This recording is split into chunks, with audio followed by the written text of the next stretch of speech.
Between the stimulus and the response, there is a space. In that space lies our power to choose our response. And in our response lies our growth, our freedom, our entire reality. This is an ancient truth, a piece of wisdom whispered through the ages, yet it remains the most profound secret of the human experience. Why then does this space so often feel like a myth? Why does it collapse into nothing in the heat of a moment? Why do we find ourselves hijacked, commandeered by a surge of anger, a wave of fear, a tide of sorrow, behaving like machines running an old and painful code? We lash out, we shut down, we run, not from a choice made in freedom, but from a program triggered in darkness. We live as echoes of past hurts, as ghosts in our own bodies. What is this force that seizes the reins, that turns a sovereign being into a puppet of circumstance? What phantom wall prevents us from accessing that sacred, silent space within? This journey, the one we are embarking on together now, is not a lecture on suppression. It is not about building higher walls to hold back the emotional tides. That is a battle you can never win. No, this is an exploration, an expedition into the quiet laboratory of your own inner world. It is a journey to understand the science of the soul, the mechanics of the storm. We will not fight the waves, we will learn their nature. We will become alchemists, learning to transmute the raw, chaotic energy of reaction into the gold of conscious, deliberate creation. Together, we will decode the language that the universe speaks through your very cells, the language of energy, of vibration, of feeling. We are not here to silence your emotions. We are here to finally listen to what they have been trying to tell you all along. The door to that space between is not locked. It has been waiting for you. All that is required is that you turn the key of awareness and gently push it open. The journey begins now. With your very next breath, let us begin by stepping into the silent cathedral of your inner world. Imagine for a moment that your consciousness, your very being, is a vast and ancient cave. It has existed for an eternity, long before your name, your body, or your story came to be. Feel the profound stillness within its walls, the cool, undisturbed air, the deep, resonant silence that is its natural state. This cave is your true nature.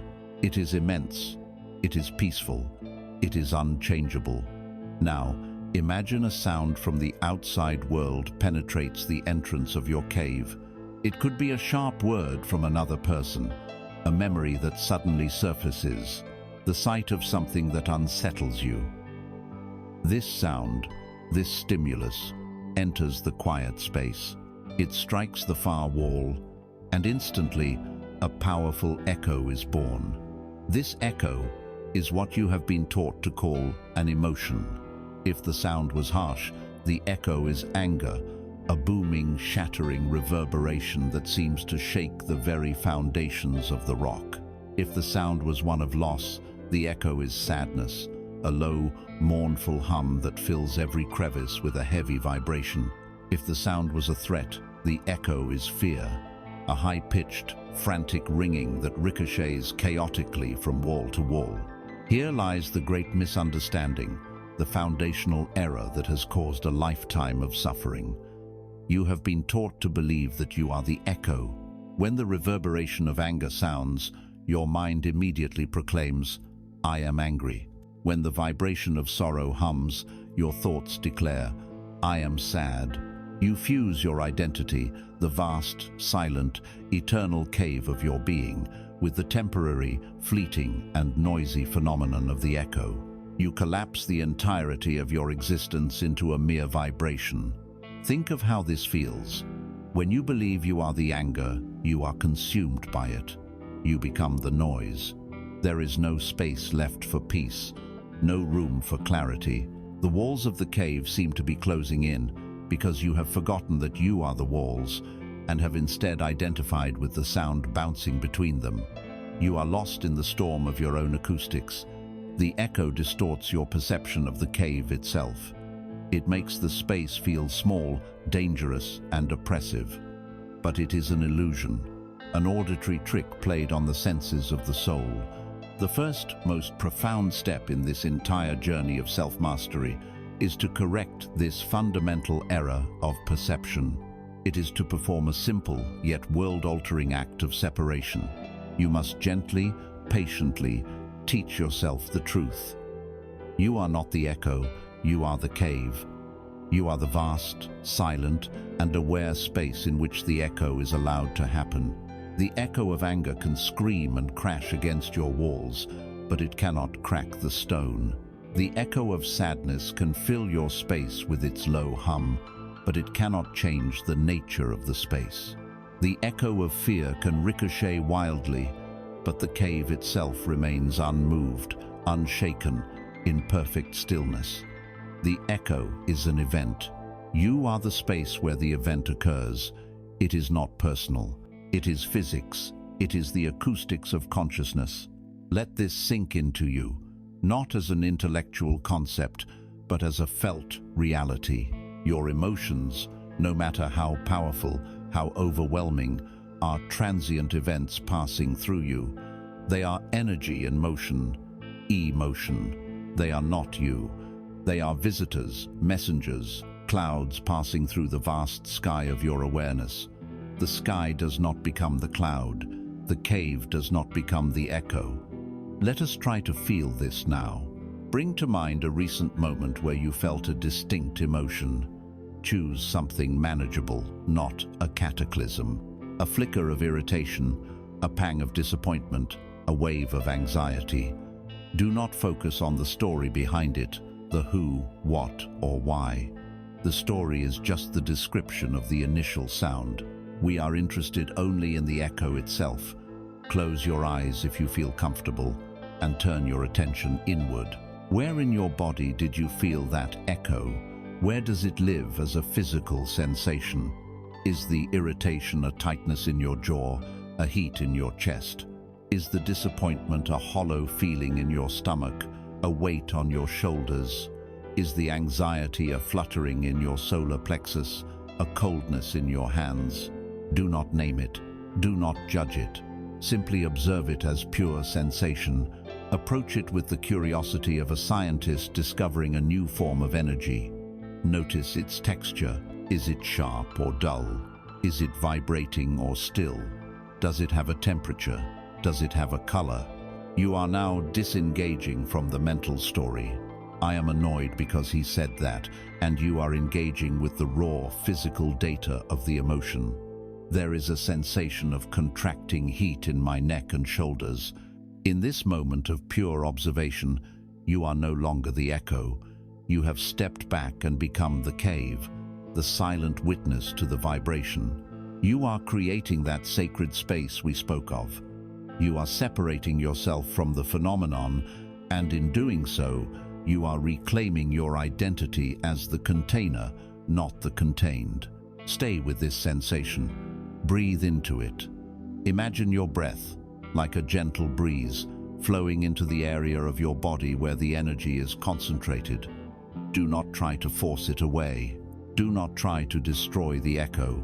That is an act of violence against yourself, and it only creates more noise. Your task is simply to allow it, to be the vast, silent cave that gives the echo permission to exist. And as you watch, with this compassionate, detached awareness, you will notice something miraculous. The echo begins to change. The vibration, now that it is no longer being fed by the energy of your identification with it, starts to lose its power. The loud, sharp clap softens. The reverberations become weaker, further apart. The frantic ringing slows down. And eventually, if you are patient enough, it will fade completely, dissolving back into the profound, natural silence of the cave. The silence was always there, underneath the noise. You simply forgot. This is the practice. Over and over again, an emotion arises. You feel the pull, the powerful gravitational force of habit, to fuse with it, to become it, to declare, I am this. But you catch yourself. You remember. You are the cave. You take a breath. You turn your attention to the raw, physical signature of the energy in your body. You watch it without judgment. You allow it to be. You give it space. You let it deliver its message, and you let it go. What is its message? Often, the energy is simply information. Anger might be a signal that a boundary has been crossed. Sadness, a signal that something of value has been lost. Fear, a signal that your safety feels compromised. By observing the echo instead of becoming it, you can hear the message with clarity. The messenger can deliver the scroll and depart, rather than burning down the entire house. The freedom in this is immeasurable. You are no longer at the mercy of every sound that enters your field. You no longer live in dread of the echoes they might create. Your inner peace is no longer fragile, no longer dependent on the world outside being quiet and pleasing. Your peace becomes robust, resilient, because it is rooted in the unshakable nature of the cave itself, not in the absence of noise. You can stand firm and present in the midst of a cacophony, because you know, with a certainty that goes deeper than thought, that you are the silence that holds the noise. You are the space. This is the first truth. But this truth, as profound as it is, naturally gives rise to a deeper question. We now understand that we are the cave, and the emotion is but an echo. But what is it about the very nature of this cave, about its internal structure and wiring, that causes it to produce such specific, automatic, and often painful echoes in the first place? If the stimulus is merely a sound, what is the intricate, hidden mechanism within us that receives this sound and instantly amplifies it, shapes it, and blasts it back with such predictable, programmed force? We have separated ourselves from the echo, yes. Now we must turn our gaze upon the device that creates it. We must investigate the strange, invisible architecture of our own conditioning. We must come face to face with the ghost in the machine. We have stood in the resonant silence of our own being, the vast and ancient cave, and we have learned to distinguish our true nature from the fleeting echo of emotion. But a powerful question remains, hanging in the still air. What is the mechanism within the cave walls themselves so perfectly calibrated that it creates these automatic, powerful, and often painful echoes? What is this internal apparatus that receives a simple sound and instantly transforms it into a deafening roar? To find the answer, we must turn our gaze from the echo and look at the echo maker. We must be willing to meet the silent, invisible operator of our own internal machinery. We must come face to face with the ghost in the machine. Imagine your body and mind as the most sophisticated machine ever created. The hardware, your physical body, is a marvel of engineering, a self-repairing, energy-converting biological wonder. The operating system, your conscious mind, is capable of logic, reason, and imagination that can span galaxies. Yet, living within this magnificent machine, there is a ghost. This ghost is not a spirit or an entity from another realm. It is a phantom made of memory, a program written in the ink of past experience. It is the sum total of every conditioned response, every survival tactic learned, every emotional scar etched into your nervous system since the day you were born. This ghost is the automated pilot, the program that runs in the background, making countless decisions and triggering countless reactions without ever consulting you, the conscious user. Let us explore the design of this system. At the core of your brain, in the most ancient part of your being, resides a primal sentinel. Think of it as the old guard, a loyal watchman stationed at the gates of your nervous system. This watchman is ancient, predating language, logic, and reason. It does not speak in words, it speaks in the raw currency of survival. Its sole purpose is to keep the machine safe, and it operates on a brutally simple binary code: threat or no threat. It is incredibly fast, faster than thought, faster than awareness. When a stimulus enters your field of perception, a sudden noise, a particular tone of voice, a face that resembles one from your past. It doesn't travel first to the new, gleaming towers of your rational mind for careful analysis. No, it goes straight to the old watchman in his stone garrison. And this watchman, this primal sentinel, does not analyze. It recognizes patterns. It instantly compares the incoming data to its vast library of past threats. This library is the ghost's code. Every significant experience you have ever had, particularly those from the vulnerable years of childhood, has written a line of this code.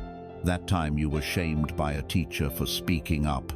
A subroutine was written: if attention is on you, then execute program. Fear becomes small. That time a parent was angry and unpredictable. A line of code was etched: if a voice is raised, then execute program. Anxiety, prepare for impact. That time you were left alone and felt abandoned.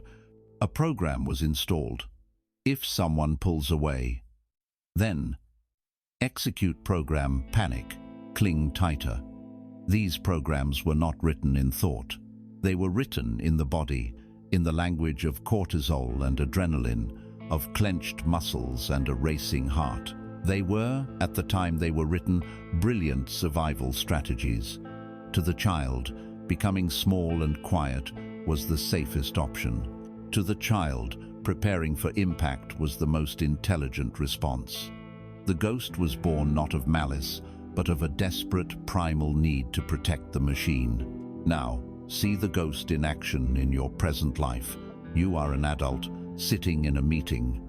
Your boss uses a particular tone of voice, a tone that happens to match a sliver of data from that old, dusty file labeled shame. The sound enters your cave. The old watchman, the primal sentinel, doesn't see a manager giving feedback. It sees a threat pattern it recognizes. It doesn't consult you, the CEO, sitting in the prefrontal cortex with your charts and logic. The CEO is too slow. A threat has been detected. The watchman bypasses all higher command and smashes the big red button on the wall.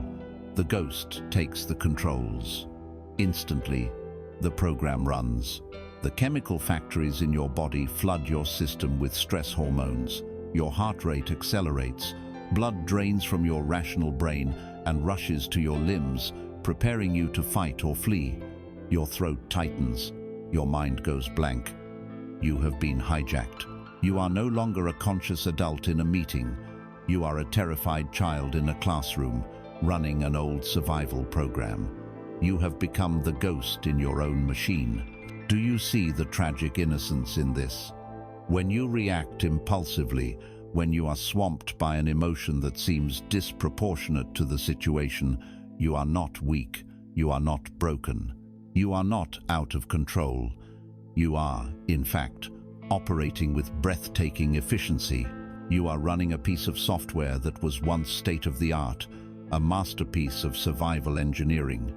The problem is that the software is now obsolete. The war it was designed for is long over, but the soldier is still on duty. The ghost doesn't know you are no longer a helpless child. It still perceives the world through the lens of old wounds, scanning the horizon for enemies that are no longer there. It is a deeply loyal servant, so loyal that it will protect you from threats that exist only in its memory banks. And its protection feels like sabotage, its vigilance feels like anxiety, its defensive strikes feel like irrational anger. We come to identify so deeply with this ghost. We mistake its programs for our personality.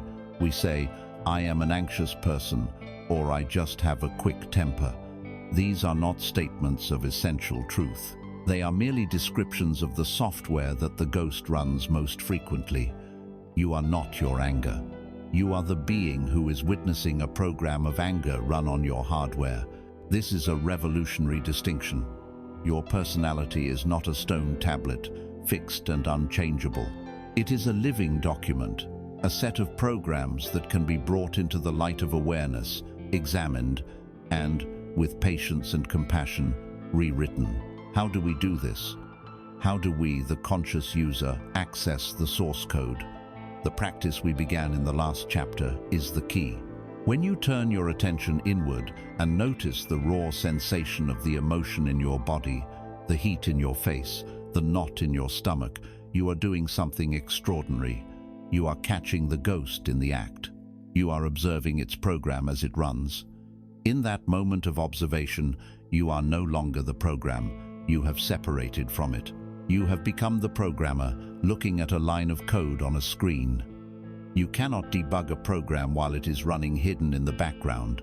Awareness brings it to the foreground. The act of feeling the sensation without judgment is the act of reading the code. You are saying to yourself, "Ah, I see. The raised voice stimulus has triggered the anxiety subroutine. How interesting." You are meeting the ghost not with resistance, but with curiosity. This is the path to freedom, not by fighting the ghost, for the ghost is made of your own energy, and to fight it is to fight yourself. That is a war of attrition you cannot win. Instead, you meet it with awareness. You acknowledge its presence. You might even thank it for its long years of service. You can say to that tightness in your chest, "Thank you for trying to protect me. I see you, but I am safe now. I am the one in control of this machine." This is the work of a lifetime.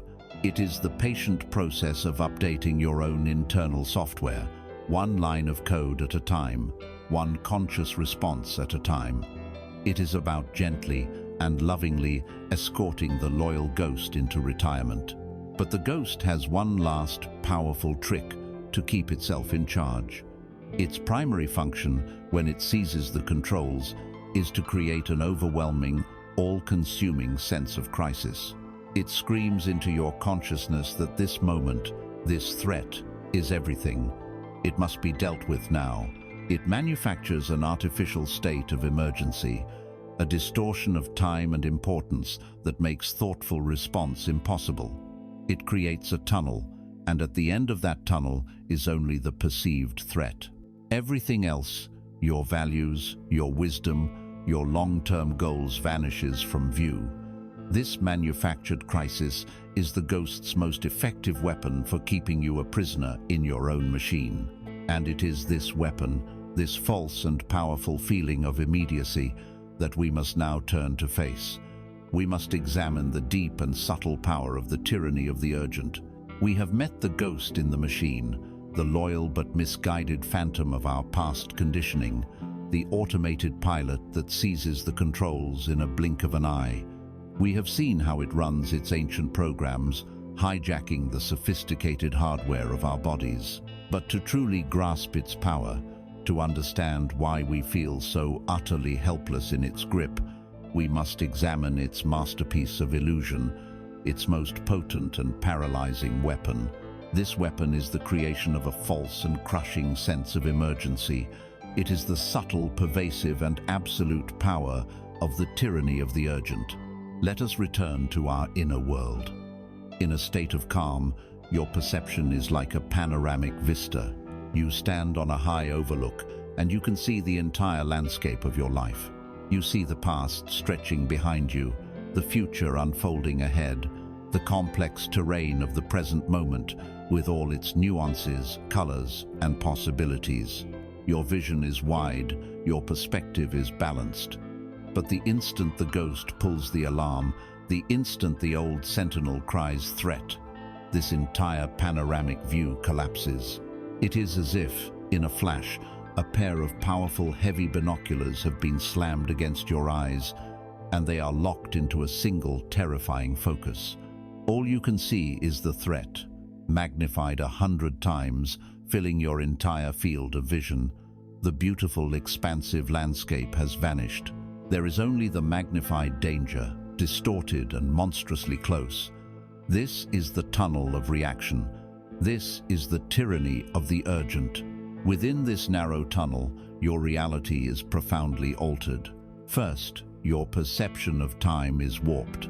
The past, with all its lessons and evidence of your resilience, ceases to exist.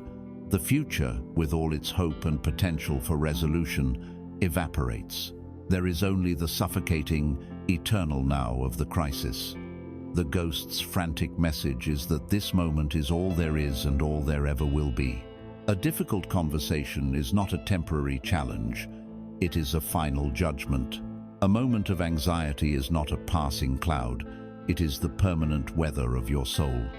This absolute present tense is the grammar of panic, and it leaves no room for breath, for thought, for perspective. Second, your senses themselves are conscripted into the service of the crisis. You are looking at the world through a filter that removes all contradictory evidence. You might be in a room full of people, but you can only hear the one critical voice. You might be looking at a partner's face, but you cannot see the love and concern in their eyes, only the flicker of frustration that your hyper-focused senses have singled out. The binoculars don't just magnify, they selectively edit reality to confirm the threat narrative. Any data that suggests safety, nuance, or hope is simply deleted before it reaches your conscious mind. This is why arguments escalate, why misunderstandings spiral. Two people, trapped in their own tunnels of urgency, are no longer even inhabiting the same reality. They are simply shouting at the magnified monsters in their own binoculars. Finally, the stakes are artificially inflated to an unbearable degree. The ghost is a master of melodrama. It convinces you that this single event is a matter of life and death. A small mistake at work becomes a sign of your fundamental incompetence, a harbinger of imminent ruin. A social rejection becomes proof of your inherent unlovability, a sentence of eternal isolation. The ghost takes a mundane problem and drapes it in the robes of existential dread. This magnification is the source of so much of our suffering. We are not reacting to the event itself. We are reacting to the terrifying meaning that the ghost has assigned to it. This is not a psychological quirk. It is a biological process. When the alarm is pulled, your body is flooded with the potent nectar of the urgent, adrenaline, and cortisol. These are chemicals of crisis. They are designed for a single purpose: to prepare the machine for a primal fight for its life. This elixir of panic is a powerful directive from your own internal pharmacy. It commands your heart to pound, your muscles to tense, your breathing to become shallow and rapid. It also commands a shutdown of all non-essential systems. And from the perspective of primal survival, your rational, nuanced, panoramic thinking is considered non-essential. It is too slow, too costly in terms of energy. So, blood is literally diverted away from the prefrontal cortex, the wise CEO of your brain, and routed to the limbs. You are being biologically prepared to punch or to run. You are not being prepared to negotiate, to reflect, or to empathize. To feel the tyranny of the urgent is simply to feel these chemicals coursing through your veins. When you recognize this, you depersonalize the experience. It is not me who is panicking. It is this body, this machine that is currently experiencing a chemical surge. This recognition is a wedge of light, the first crack in the walls of the tunnel. It allows you to see the state for what it is, a biological program running, not an absolute truth about reality. In our modern world, we can even become addicted to this intensity. The quiet landscape of peace can feel empty, boring, or unproductive to a nervous system habituated to crisis. The rush of cortisol, the sharp focus of the binoculars, can be mistaken for passion, for purpose, for feeling truly alive. We may unconsciously seek out drama, provoke arguments, or procrastinate until a deadline becomes a crisis, all to get that familiar, potent hit of urgency. We become adrenaline junkies, using our own internal pharmacy to escape the discomfort of stillness. Breaking free requires us to be honest about whether we have come to equate the feeling of crisis with the feeling of importance. The path out of the tunnel begins with the simple act of noticing that you are in it. The moment you become aware of the signs, the racing heart, the narrowed thoughts, the overwhelming feeling of Now, you have introduced the observer. You have taken one step back from the eyepiece of the binoculars. Your mantra in this moment is simple. This is the tyranny of the urgent. This is the chemical cocktail. This is not the full picture. You are naming the illusion. Then, you consciously engage the one tool that can reverse the biological command, your breath. The ghost's program created shallow, rapid breathing to signal danger. You, the conscious operator, can manually override it. You take a slow, deep inhalation and an even slower, longer exhalation. This is not a request. It is a direct command to your nervous system in its own language. A long exhale is a biological signal that the predator has passed, that the danger is over. It is the all-clear siren. With each conscious breath, you are telling the old watchman, "Thank you. Stand down. The emergency is a false alarm." With each breath, you are prying your own fingers off the binoculars. And then, the miracle. As you continue to breathe, the landscape begins to reappear. Time expands. You remember yesterday. You can imagine tomorrow. The magnified threat begins to shrink back to its actual size. You see the context you had missed. You see the other elements of the situation. You see the options that were invisible just moments before. You have not changed the world outside. You have simply restored the panoramic vision of your own mind. You have stepped out of the tyranny of the urgent and back into the truth of reality. This feeling of release, of spaciousness, of sanity restored, this is the reward. This is the reinforcement that makes you more likely to catch the hijacking the next time. This practice gives us power over the mechanism of urgency. But it also reveals a deeper question. We have learned how the alarm system works, but we have not yet asked who installed it and why it is calibrated with such exquisite, painful sensitivity. Why do my binoculars snap instantly to the fear of rejection, while yours snap to the fear of failure? Why is a particular tone of voice a neutral event for one person and a trigger for a full-scale biological crisis for another? The ghost's targeting system is not random. It was built upon a specific blueprint, a set of foundational assumptions about the self and the world. To find lasting peace, we must go deeper than the reaction itself. We must seek the author of the blueprint. We must be willing to meet the unseen architect. We have followed the thread of our own reactions into the very heart of the machine. We've unmasked the ghost, our conditioned past, and felt the suffocating pressure of its manufactured urgency. Yet, a crucial question has emerged from the depths. Why is this machine so exquisitely sensitive to certain triggers and not others? Why is the targeting system of our emotional pain so precise, so personal? The answer does not lie in the event itself, but in the ground upon which the event lands. The reaction was not born in the moment. It was merely awakened. It was awakened by a design that was put in place long ago, a blueprint drawn up by a silent and powerful creator, the unseen architect. This architect is your system of core beliefs. These are the foundational, often unconscious, truths upon which you have built your entire reality. They are not casual opinions. They are the load-bearing walls of your psyche, the electrical wiring hidden deep within your being, the very foundation slab upon which your house of self is constructed.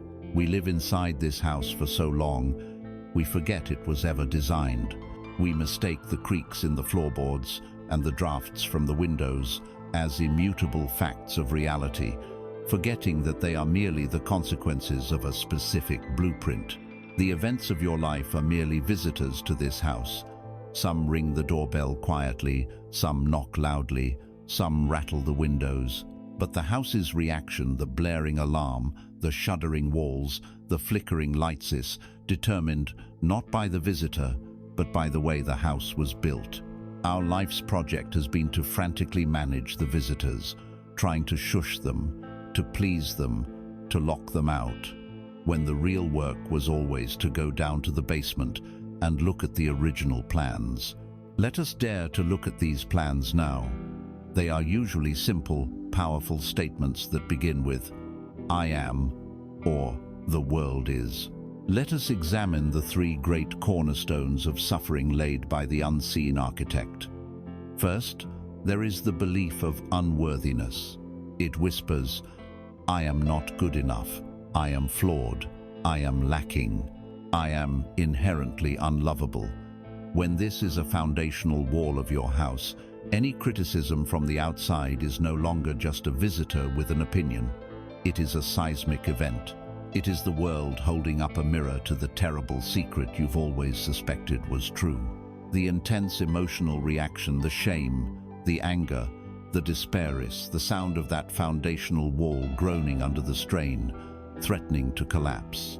You defend yourself with such ferocity not because the criticism is so powerful, but because the underlying belief is so fragile and so pervasive. The alarm isn't just about the visitor.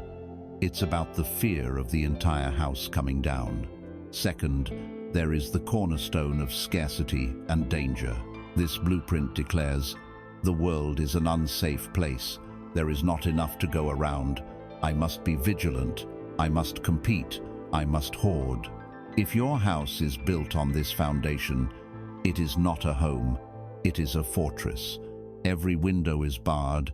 Every door is triple bolted. The alarm system is set to a hair trigger. A colleague's success is not a happy event.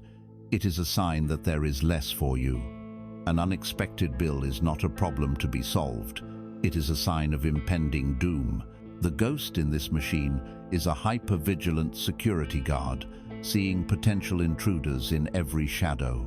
The constant, low-grade anxiety many of us live with is simply the hum of this fortress's security system, always on, always scanning for threats, consuming immense energy and allowing for no true rest. Third, there is the belief of excessive responsibility and the need for control. The architect's plan states, "I must be in control of my environment. If things go wrong, it is my fault. I am responsible for the feelings and outcomes of others." The person living in this house is a frantic, exhausted caretaker.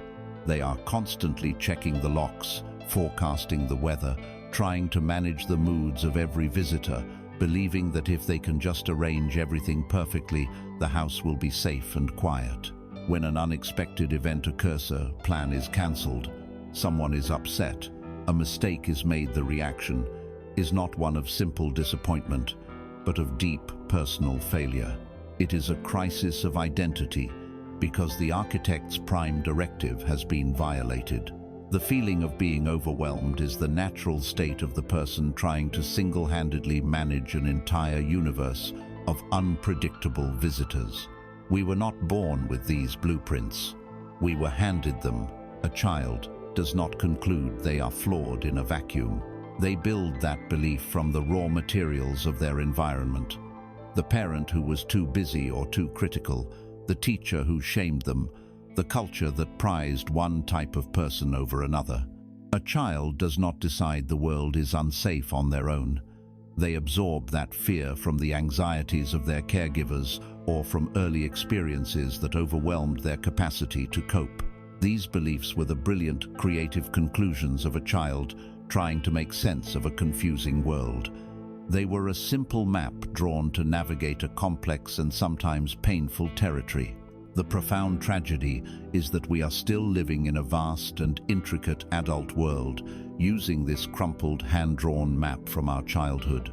And so we live our lives, not in freedom, but in reaction to these hidden architectural plans. We become perfectionists, people-pleasers, and workaholics, all in a desperate attempt to keep the visitor of criticism from ringing the doorbell of our "I'm not good enough" house. We become controlling, defensive, and anxious, trying to barricade the doors of our "the world is unsafe" fortress.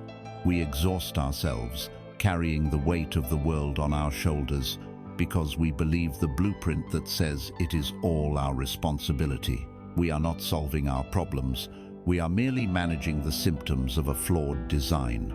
The great liberation, the moment you reclaim your power, is the moment you realize you are not merely the resident of this house, you are the consciousness that can see the house, and therefore you can become the new architect. The practice is to begin connecting your emotional triggers back to the blueprint. The next time you feel a disproportionately strong reaction, a hijacking by the ghost, ask the courageous question, what deep belief about myself or the world did this event just scrape against? Which of my foundational walls was just threatened? This question shifts you from being the victim of the event to being the curious investigator of your own inner structure. Take one of these beliefs, a belief you suspect is a cornerstone of your own house. Let us say it is, I must not make mistakes. Hold it in your awareness. Ask it questions, gently.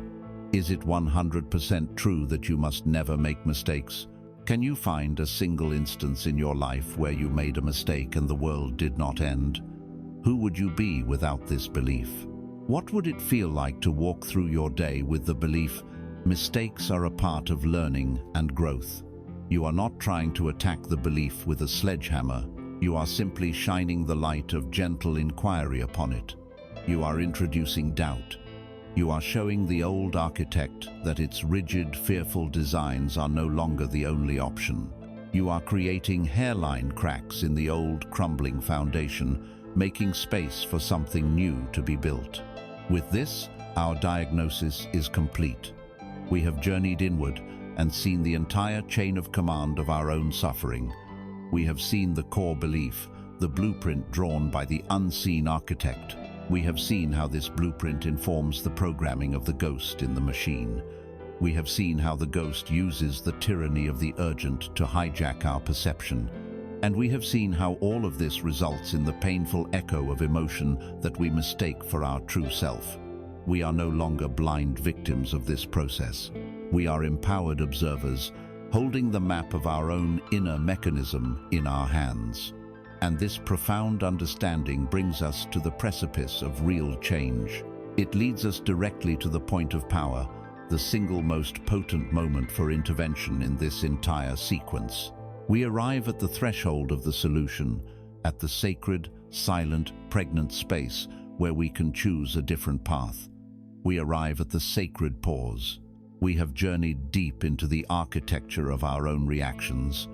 We have met the ghost, understood its illusions, and uncovered the blueprints of the unseen architect.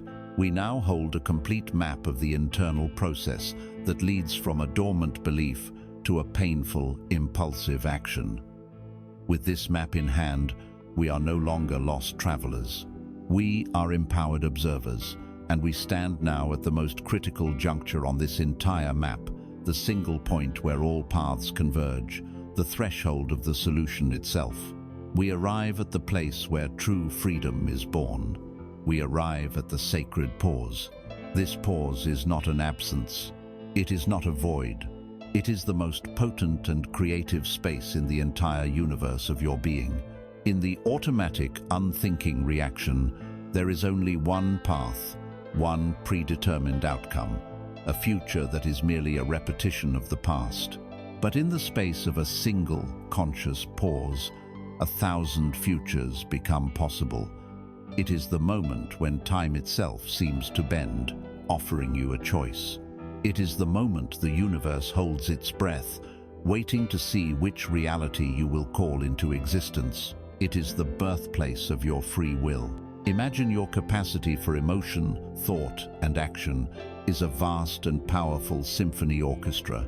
For years, the orchestra has been playing from a chaotic and painful score written by the unseen architect, a score of fear, scarcity, and unworthiness.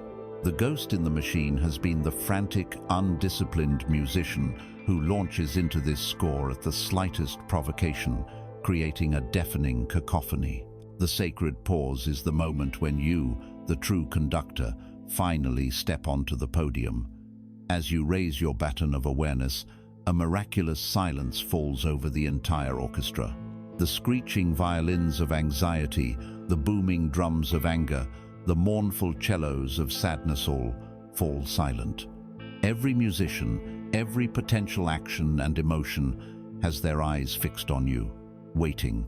In that sublime, pregnant silence, you are in complete command.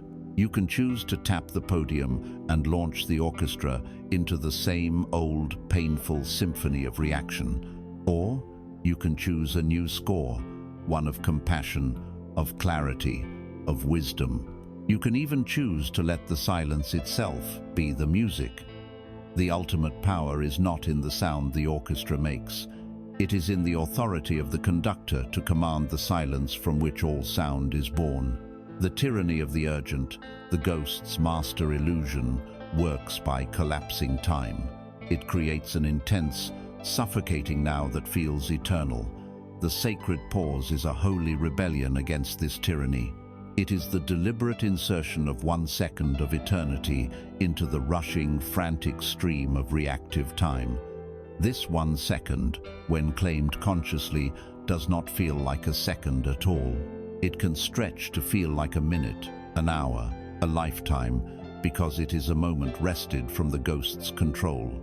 It is a pocket of sovereign territory, a sanctuary in time that you create for yourself. This is not a grand, complex theory. It is the most practical, immediate, and powerful spiritual practice available to you. It begins now, not later, with a simple, quiet intention. Promise yourself, with gentle resolve. The next time I feel the familiar pull of a reaction, the heat rising, the jaw tightening, the stomach clenching, I will gift myself the space of a single second before I act. This intention, made in a moment of clarity, is a seed you plant in the garden of your mind. Then you simply watch and wait. When the moment comes, and it will, and you feel that old, familiar tug, that is your cue. That is the bell calling you to practice. That feeling is not a failure. It is a blessed opportunity. It is the starting pistol for your liberation. The instant you recognize the feeling, your practice begins. And the practice itself is devastatingly simple. You stop. For the count of 1, you freeze the entire machine. Do not speak the sharp word that is on your lips. Do not send the angry message. Do not retreat into sullen silence. Do not even allow the next thought in the chain reaction of blame or self-pity to fire. For 1 beat of your heart, you interrupt the circuit. You introduce a glitch in the ghost's programming. In this single revolutionary second of non-action, a universe happens. At first, you will feel the immense momentum of the old habit. The ghost will scream for the program to continue. The body will be braced, flooded with chemicals, urging you to complete the reaction. But underneath that noise, if you listen carefully, you will feel something new. A flicker of silence, a sliver of space, and in that space, a profound realization will dawn. I am the one who has stopped this. The machine did not stop itself. I did. In that moment, you taste your own power, your own freedom, perhaps for the first time. You are no longer the runaway train. You are the one who has their hand on the brake. We call this pause sacred for a reason. It is holy. It is the moment you reclaim your divine nature. A simple organism reacts to stimuli. A machine executes its code. But a conscious being, a creator, a spark of the divine, chooses. The pause is the portal through which you step out of your inherited animal-machine nature and into your true identity as a conscious creator of your life. Every time you access it, you are performing a sacred act of self-remembrance. It is a moment of profound respect for your own soul, a gesture of grace you extend to yourself and to the world. It is crucial to understand that this sacred pause is not suppression. Suppression is an act of violence. It is the frantic attempt to shove a feeling down, to deny its existence, to pretend it isn't there. Suppression creates immense internal pressure, like holding a beach ball underwater. Eventually, it will burst forth with even greater force. The pause is the opposite. It is an act of supreme honor. You are not saying no to the feeling. You are saying a firm, quiet wait to the action. You are honoring the energy of the emotion by giving it your full, undivided, non-reactive attention. You are allowing the distraught visitor into your house, but you are calmly asking them to sit in the hall for a moment so you can hear their story clearly before you decide how to respond. You are treating your own inner world with dignity, yet we must be honest. To stand in this sacred space while the hurricane of a lifetime of conditioning rages around you is perhaps the most difficult work a human can do. To be still when every cell in your body is screaming at you to fight or to flee feels, at first, impossible. The sheer force of the storm threatens to extinguish the small candle of your awareness. To hold your ground in the pause, to prevent yourself from being swept away by the reactive tide, you need more than just intention. You need something to hold on to. You need a tool that is both physical and spiritual, something that can ground your body while your mind is in chaos, something to keep you from being thrown against the walls of your own inner cave. You need an anchor, and the most powerful, the most immediate, and the most profoundly faithful anchor you will ever possess is the one you carry with you in every moment. It is your own breath. We stand now in the sacred pause, that precious, holy sanctuary in time that we have carved out of the heart of a reaction. But to inhabit this space, to hold our ground when the hurricane of conditioned memory and chemical urgency is raging, requires more than willpower. Willpower is a tense muscle, and it will eventually fatigue and fail. To stand firm in the storm requires not tension, but weight. It requires a connection to something deeper, something immovable. It requires an anchor. And the most powerful, the most profound, and the most utterly faithful anchor you possess is the one you have carried with you every moment of your life. It is your own breath. Imagine the ship of your mind tossed on a violent sea. The waves of emotion, anger, fear, grief crash against the hull, threatening to capsize you.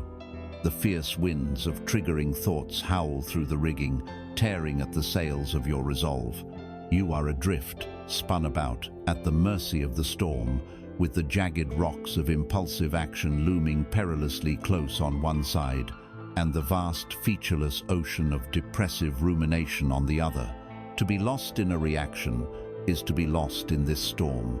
The sacred pause is the desperate, courageous act of crying out, "I must stop this ship." But how? You cannot command the sea to be calm. You cannot order the wind to cease. The only thing you can do is drop anchor. The breath is that anchor. It is not a flimsy rope, but a heavy, weighted chain that you consciously let fall. It plunges down, down, down through the turbulent waters of the mind, through the chaotic currents of emotion, until it finds purchase on the deep, silent, immovable seabed of the present moment, the solid ground of your own physical body. When the anchor catches, the ship is still battered by the waves. The wind still howls. The storm has not ended, but the ship is no longer adrift. It is held fast. It swings and sways, but it holds its position. It is safe. For most of our lives, the breath is a forgotten miracle. It is the wallpaper of our existence, so constant, so automatic, that it becomes invisible. It is the first action we take upon entering this world, a gasp that fills our lungs with life, and it will be the final action we take, a sigh of release as we depart. Between that first inhale and that final exhale lies the entire rhythm of our life, a ceaseless, faithful oscillation. The profound magic of the breath lies in its unique position as a bridge between worlds. It is an autonomic function, managed by the ghost in the machine without any conscious thought, yet it is also completely available to our conscious will. You do not need to command your heart to beat or your cells to divide, but you can, at any moment, choose to command your breath. You can make it deeper or shallower, faster or slower.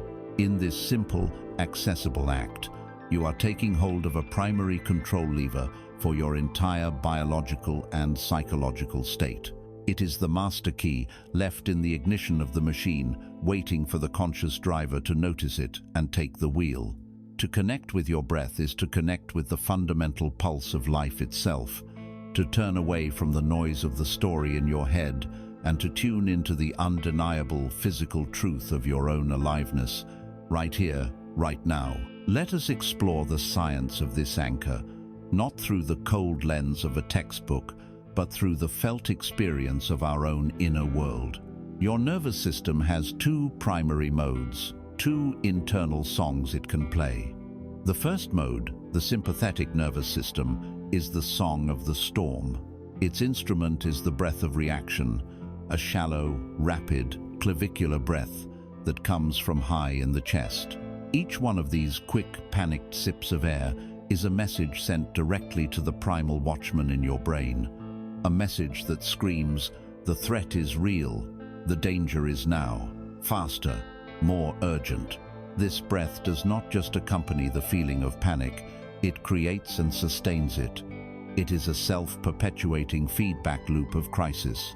The anxious thought triggers the shallow breath, and the shallow breath confirms to the brain that the anxious thought is correct, which triggers more anxious thoughts, and on, the storm lashing itself into a greater and greater fury. The second mode, the parasympathetic nervous system, is the song of the calm. Its instrument is the breath of response, a slow, deep, diaphragmatic breath that originates from low in your belly. When you breathe in this way, you are using your full lung capacity. Your abdomen expands as you inhale and gently falls as you exhale. Each one of these slow, deliberate breaths is a powerful counter-signal sent to that same primal watchman. This breath speaks a different language. It says, with a deep and resonant voice, all is well. The threat has passed. You may stand down. We are safe. This is the biological language of safety. It stimulates the vagus nerve, a primary channel of communication between the body and brain, and commands the release of hormones that calm the system, lower the heart rate, and restore blood flow to the rational mind. By consciously choosing to change the rhythm and location of your breath, you are quite literally changing your body's chemistry. You are overriding the ghost's frantic programming and manually, deliberately, activating your body's innate capacity for calm. You are choosing which song to play. You are deciding whether your inner world will be a storm or a sanctuary. This is the theory. But the power is in the practice. The power is in forging this anchor, in learning how to use it so that it becomes second nature. Let us forge it together now, not as a desperate measure to be used only in a crisis, but as a conscious practice of cultivating inner stability. I will guide you through a simple but profound technique, a fourfold path of breathing that creates a perfect square of stillness in the mind. First, simply find your breath. Do not change it yet, just notice it. Place your awareness on the tip of your nostrils and feel the sensation of the air entering and leaving your body. Feel its temperature. Is the in-breath cooler? Is the out-breath warmer? Follow its path. Notice the gentle rise and fall of your chest or your belly. Simply be with this for a few moments, re-establishing a relationship with this forgotten friend. Now, we will begin the practice of the square.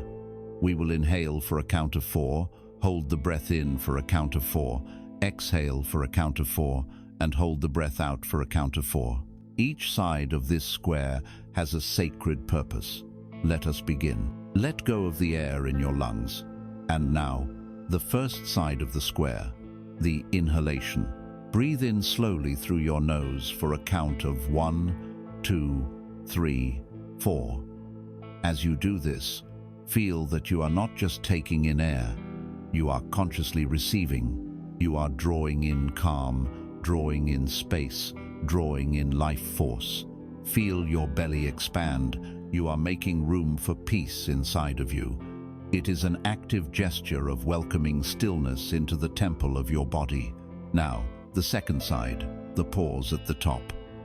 Hold the breath gently in your lungs for a count of 1, 2, 3, 4. Do not clamp down or create tension. This is not about endurance. This is a moment of gathering. Feel the stillness and the fullness within you. This is the point of maximum potential, the moment the conductor holds the baton high, the moment of perfect balance before release. In this hold, your focus is sharpened, your inner stability is built. You are the calm at the center of the wheel. Now, the third side, the exhalation. Breathe out slowly and completely through your nose or mouth for a count of 1, 2, 3, 4. As you exhale, your primary intention is to release. You are consciously letting go of the tension in your shoulders, your jaw, your hands. You are letting go of the chemical cocktail of stress. You are letting go of the story, the justification, the blame. Imagine the breath carrying the noise and the chaos out of you, leaving you clearer and lighter. It is a physical act of surrender. Finally, the fourth side, the pause at the bottom. With your lungs empty, gently hold for a count of 1, 2, 3, 4. This can be the most challenging part for an anxious mind, this moment of emptiness. But embrace it. This is the space of profound trust. It is the quietest point in the entire cycle. It is the fertile void from which all things arise. By becoming comfortable here, you are teaching your nervous system that you do not need to be constantly gasping for the next thing. You are safe in the stillness, in the not knowing. Let us do this again. Inhale, receiving calm. 2, 3, 4. Hold, gathering stillness. 2, 3, 4. Exhale, releasing tension. 2, 3. Hold, resting in trust. 2, 3, 4. One more time. Breathe in. 2, 3, 4. Hold. 2, 3, 4. Breathe out. 2, 3, 4. Hold. 2, 3, 4. Now, let your breath return to its natural rhythm and simply notice the change in your state. Notice the quiet. Notice the space. You have just used a physical tool to change your conscious experience. You have just dropped anchor. This is your practice. This is your tool. You can do it anywhere, at any time, in a traffic jam, before a difficult conversation. In the middle of the night when the ghost of worry visits you, it is your portable sanctuary. Forging this anchor is not about achieving a perfect meditative state. It is about building a new neural pathway. It is about creating a habit, so that when the storm hits, the act of reaching for your anchor, your breath, becomes as automatic as the old reaction used to be. The anchor does not stop the storm. Let us be clear about this. The winds of circumstance will still blow. The waves of emotion, especially deep ones, will still rise and fall and crash against you. But the anchor holds you fast. It prevents you from being smashed against the jagged rocks of a harmful, impulsive action. It prevents you from being dragged out into the cold, endless ocean of obsessive rumination.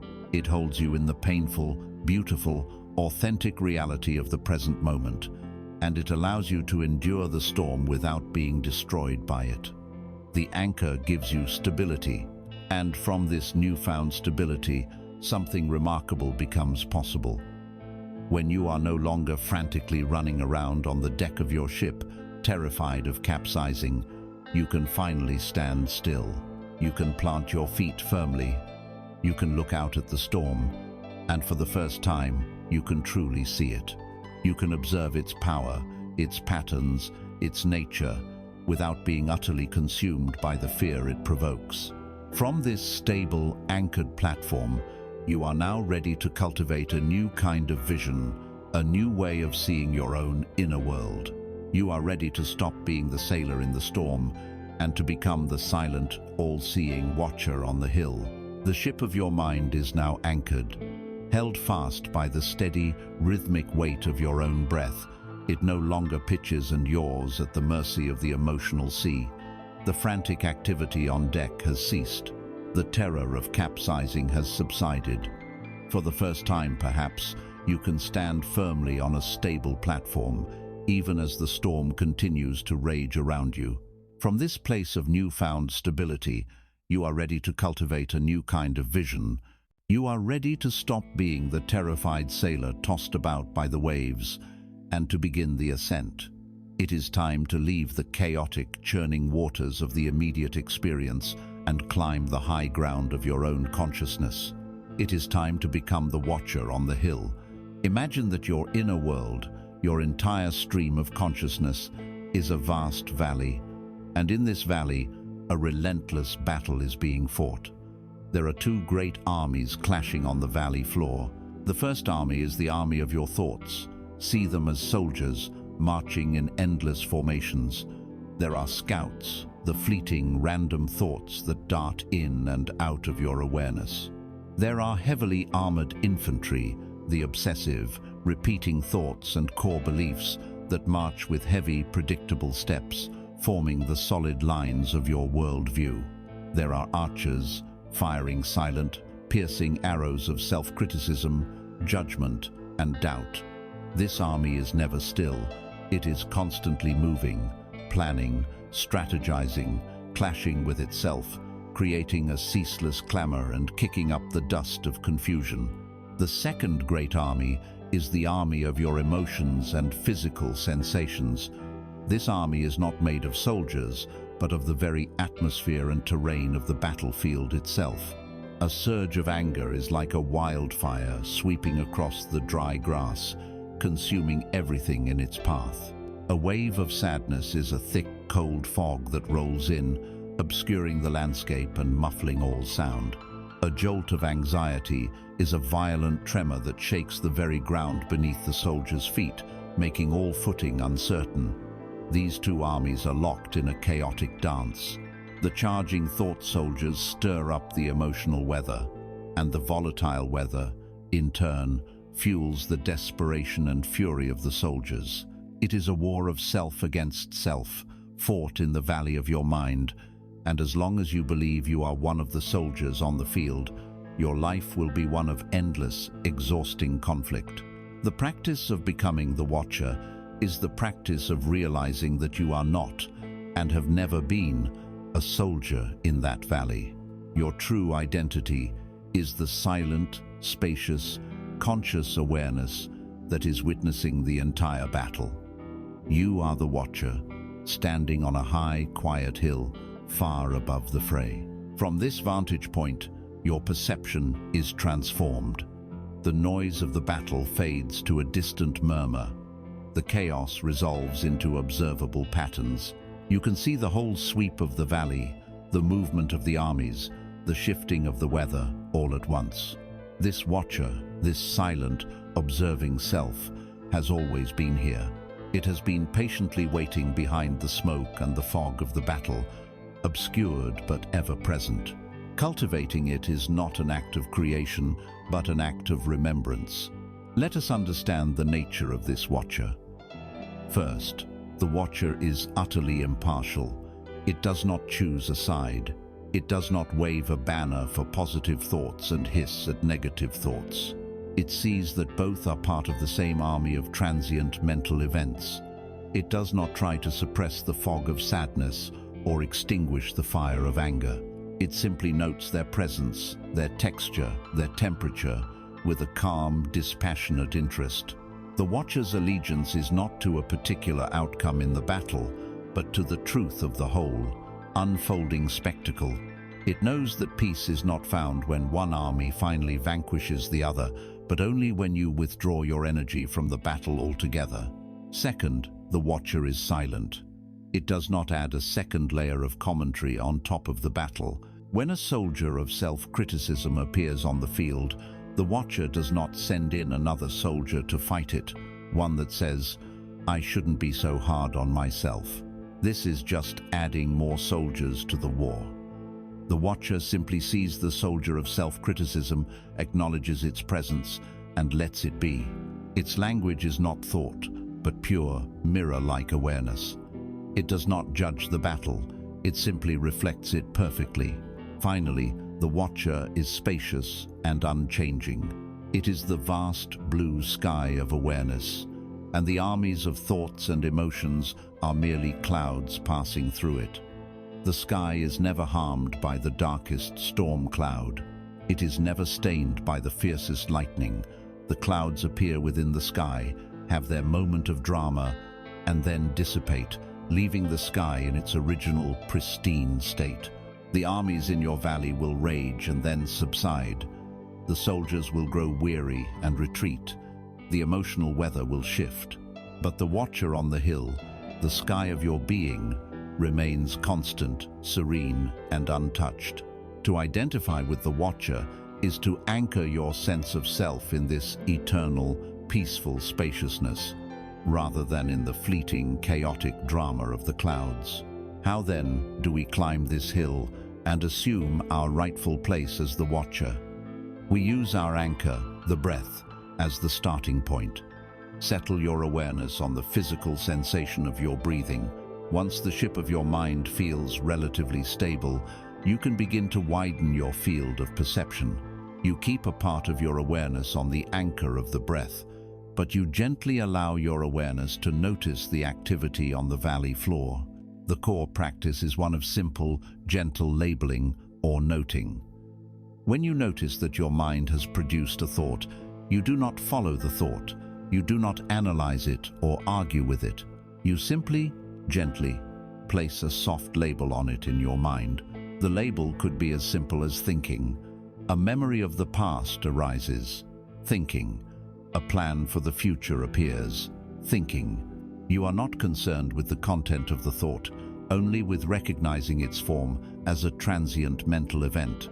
It's like seeing a cloud in the sky and noting cloud rather than getting lost in analyzing its shape or destination.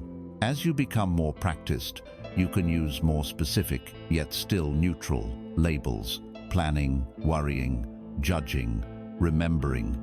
Each label is an act of non-identification. It is a declaration. I see this thought, therefore I am not this thought. You are stepping out of the ranks and onto the hill. The same practice applies to the emotional army. A feeling of tightness appears in your chest. Instead of being consumed by it, the watcher notes sensation or pressure. A wave of irritation washes over you. Feeling or irritation. The label should be soft, light, and curious, like a scientist observing a phenomenon. It is not a harsh categorization. It is a gentle acknowledgement. This practice systematically starves the armies of their primary fuel source, your unconscious identification. A thought is only powerful when you believe it is you. An emotion is only overwhelming when you fuse your identity with it. By seeing them as objects, as passing events in the field of your awareness, they begin to lose their power over you. The soldiers, no longer energized by your belief in them, begin to slow their march. The emotional storms, no longer fed by the drama of your story, begin to subside. This shift in identity, from the soldier in the mud to the watcher on the hill, is the essence of inner freedom. You realize that you are not the chaos of the battle. You are not the fear of the soldier or the fury of the emotional storm. You are the deep, abiding peace of the hill itself. You are the vast, silent sky that holds all of the weather. You are the serene, impartial awareness that witnesses the entire play without ever being captured by it. This is your true home. From this high, clear vantage point, your vision becomes sharp. The practice of noting begins with these general labels: thinking, feeling. But as the watcher becomes more stable and its gaze more steady, it can begin to discern the individual creatures on the battlefield with greater clarity. It can do more than just note the presence of a feeling. It can look directly at the most fearsome monster on the field, a dragon of fear or a behemoth of rage, and it can learn to call that creature by its one true name. This specific act of naming, as we shall see, is not just an observation. It is an act of profound and transformative magic. From the quiet of the hill, we are now ready to gaze into the valley and learn the ancient art of naming the dragon. From the high, quiet vantage point of the watcher on the hill, your perception of the inner battlefield has been transformed. You see the armies of thoughts and the weather of emotion for what they are, transient, impersonal phenomena. But as your vision grows clearer, you begin to discern the larger figures on the field, the great, powerful beasts that give the battle its character and its terror. These are the dragons of your deepest emotions. For as long as they remain unnamed, they are forces of pure, mythical chaos. An unnamed fear is infinite. A shapeless dread can permeate every corner of your being. An unnamed anger is a blind, world-burning cataclysm. It is the namelessness that gives them their demonic power. The ancient art of magic has always understood a fundamental truth. To know a thing's true name is to gain power over it. And so, we now turn from the general practice of noting to the specific, magical act of naming the dragon. Imagine a fearsome dragon, coiled in the dark cave of your psyche. It is a terrifying reality, breathing fire, shaking the ground with its roars. As long as you only know it as the terror or the monster, you are its helpless victim. Your only options are to flee from the cave or to be consumed by its fire. But now, as the watcher, you stand at the mouth of the cave, anchored by your breath, and you shine the light of your awareness into the darkness. You look at the beast, and with a steady, curious mind, you seek its true name. You realize this is not just the terror. This is Smaug, the dragon of fear of failure. Or this is Ancalagon, the dragon of shame. The moment you give it a name, the magic begins. The creature, though still powerful, is no longer infinite. It now has form, boundaries, a nature. Its mythical power as a force of pure chaos has been diminished. It has been transformed from a demon into a creature, and a creature can be understood. This is not merely a poetic metaphor, it is a description of a profound neurological process. When an emotion is unnamed, when you are simply feeling bad or freaking out, the experience is being run almost exclusively by the old primal parts of your brain, the limbic system, the amygdala. This is the dragon's lair. It is a non-verbal, highly reactive part of your being. It does not use words or logic. It uses the raw, overwhelming force of chemical floods and survival instincts. But the moment you engage in the search for a precise name, the moment you ask, is this anger or is it indignation? Is it sadness or is it disappointment? You activate a completely different part of your brain. You engage your prefrontal cortex, the seat of language, reason, and higher consciousness. This is the King's Council Chamber. The act of naming builds a neurological bridge between the dragon's lair and the King's Council Chamber. It literally shifts the center of gravity of the emotional experience. The energy is drawn out of the chaotic, reactive dungeon and brought up into the calm, well-lit chamber of conscious awareness. Neuroscientists can see this happen on brain scans. When an emotion is accurately named, the frantic firing in the amygdala actually calms down. The dragon is no longer running wild in the wilderness. It has been summoned before the council to state its case. You have taken control of the process. You have used the highest centers of your human brain to soothe the primal reactions of your animal brain. This is the science behind the magic. To practice this, you must cultivate a ruthless commitment to emotional honesty. Our culture has given us a very limited vocabulary for our inner lives. We are good or bad, happy or sad, mad or stressed. This is like trying to paint a masterpiece with only 3 colors. The practice of naming the dragon is the practice of becoming an emotional connoisseur, of developing a rich and nuanced vocabulary that truly captures the texture of your inner experience. This requires courage. It is far easier to say, "I'm angry," than it is to stand in the quiet of your own heart and admit, "I feel profoundly disrespected," or "I feel invisible," or "I feel terrified that I am losing control." Let us look at some of the great dragons and how to unmask them. Consider the fiery, aggressive dragon of anger. Anger is very often a guard dog. It barks and snarls with impressive ferocity, but it is usually protecting something smaller, softer, and more vulnerable. When you feel the heat of this dragon's breath, the practice is to look behind it. As the watcher, ask gently, "Great dragon, I see your fire. What are you protecting? Look closer.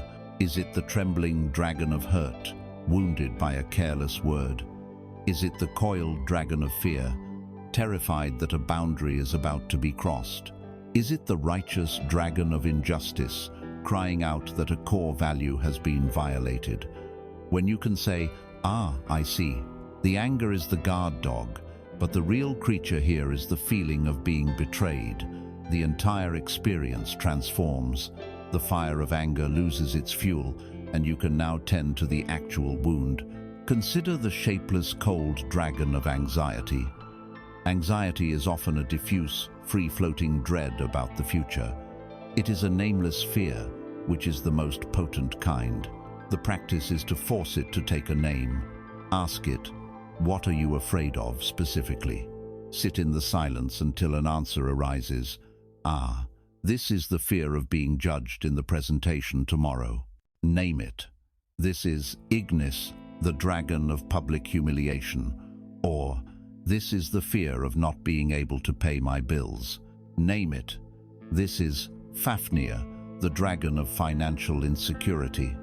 The moment you give the shapeless dread a specific name and form, it ceases to be a ghost haunting your entire future and becomes a specific problem that can be addressed. It may still be a challenge, but it is no longer a mythical terror. Even a feeling like sadness can be named with more precision. Is it the dragon of grief, mourning something that has been irrevocably lost? Is it the dragon of loneliness, yearning for connection? Is it the dragon of disappointment, aching for a future that did not come to pass? Each name suggests a different response, a different medicine. You do not treat grief the same way you treat loneliness. Precision allows for a compassionate and effective response. The more you practice this, the more you realize that a named dragon is a dragon you can have a dialogue with. You cannot reason with a shapeless, demonic force, but you can speak to Glaurung, the dragon of imposter syndrome.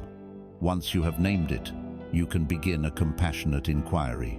From your seat as the watcher, you can ask, "I see you, dragon of imposter syndrome. What are you trying to accomplish?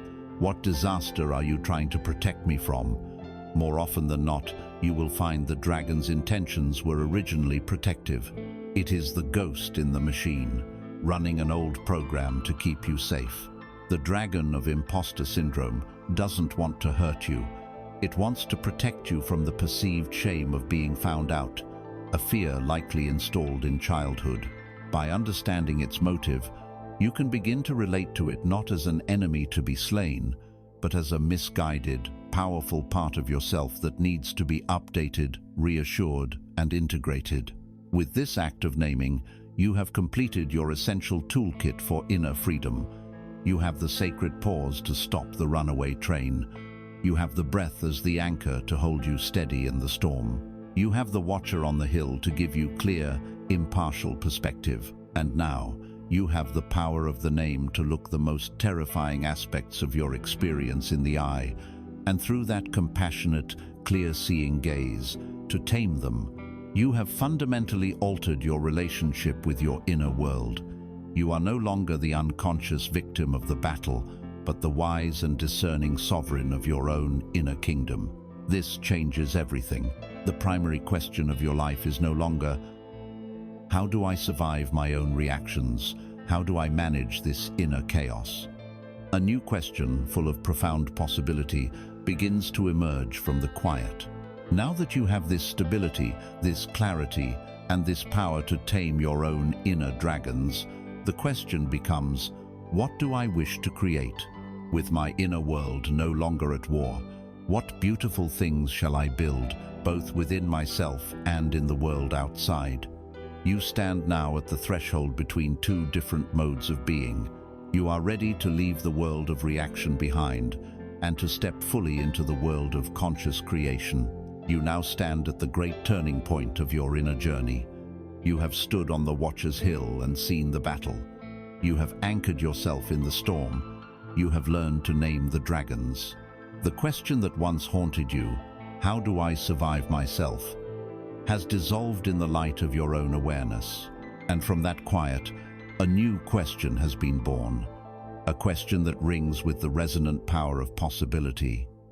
With this clarity, with this stability, with this power, what do I wish to create? With this question, you consciously step across the threshold. You leave behind the grey, repetitive landscape of reaction and enter the vibrant, open territory of creation. For your entire life, your inner world has been an alchemist's laboratory, but you did not know it. You were surrounded by piles of a dull, heavy grey metal. This was the raw, primal energy of your emotional triggers, the dense weight of your reactions. You thought this metal was lead.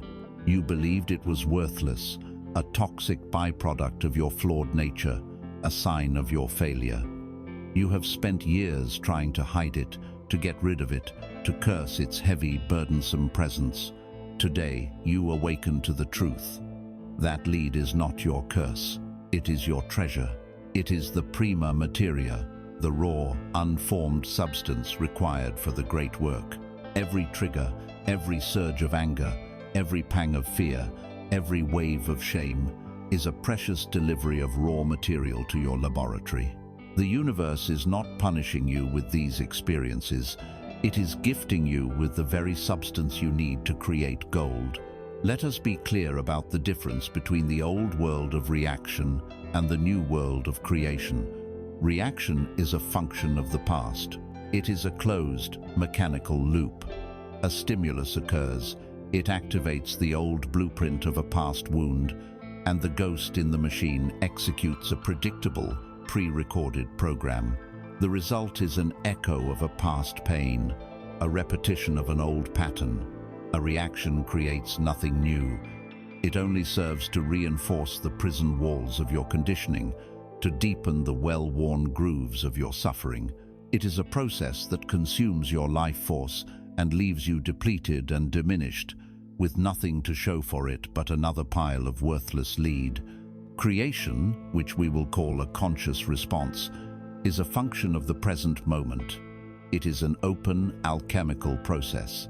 A stimulus occurs, bringing with it a delivery of raw, energetic lead. But instead of letting the machine run its old program, you intervene. In the sacred pause, you take that heavy lead and you place it in the forge of your awareness. You hold it in the crucible of your own presence. And there, in the fire of your conscious attention, you ask a new question. You do not ask, "What does my past pain compel me to do?" You ask, "Who do I choose to be right now?" What response aligns with the wisdom, the compassion, and the integrity of the future self I am creating? This is an act of profound novelty. This is creation. It breaks the loop of the past.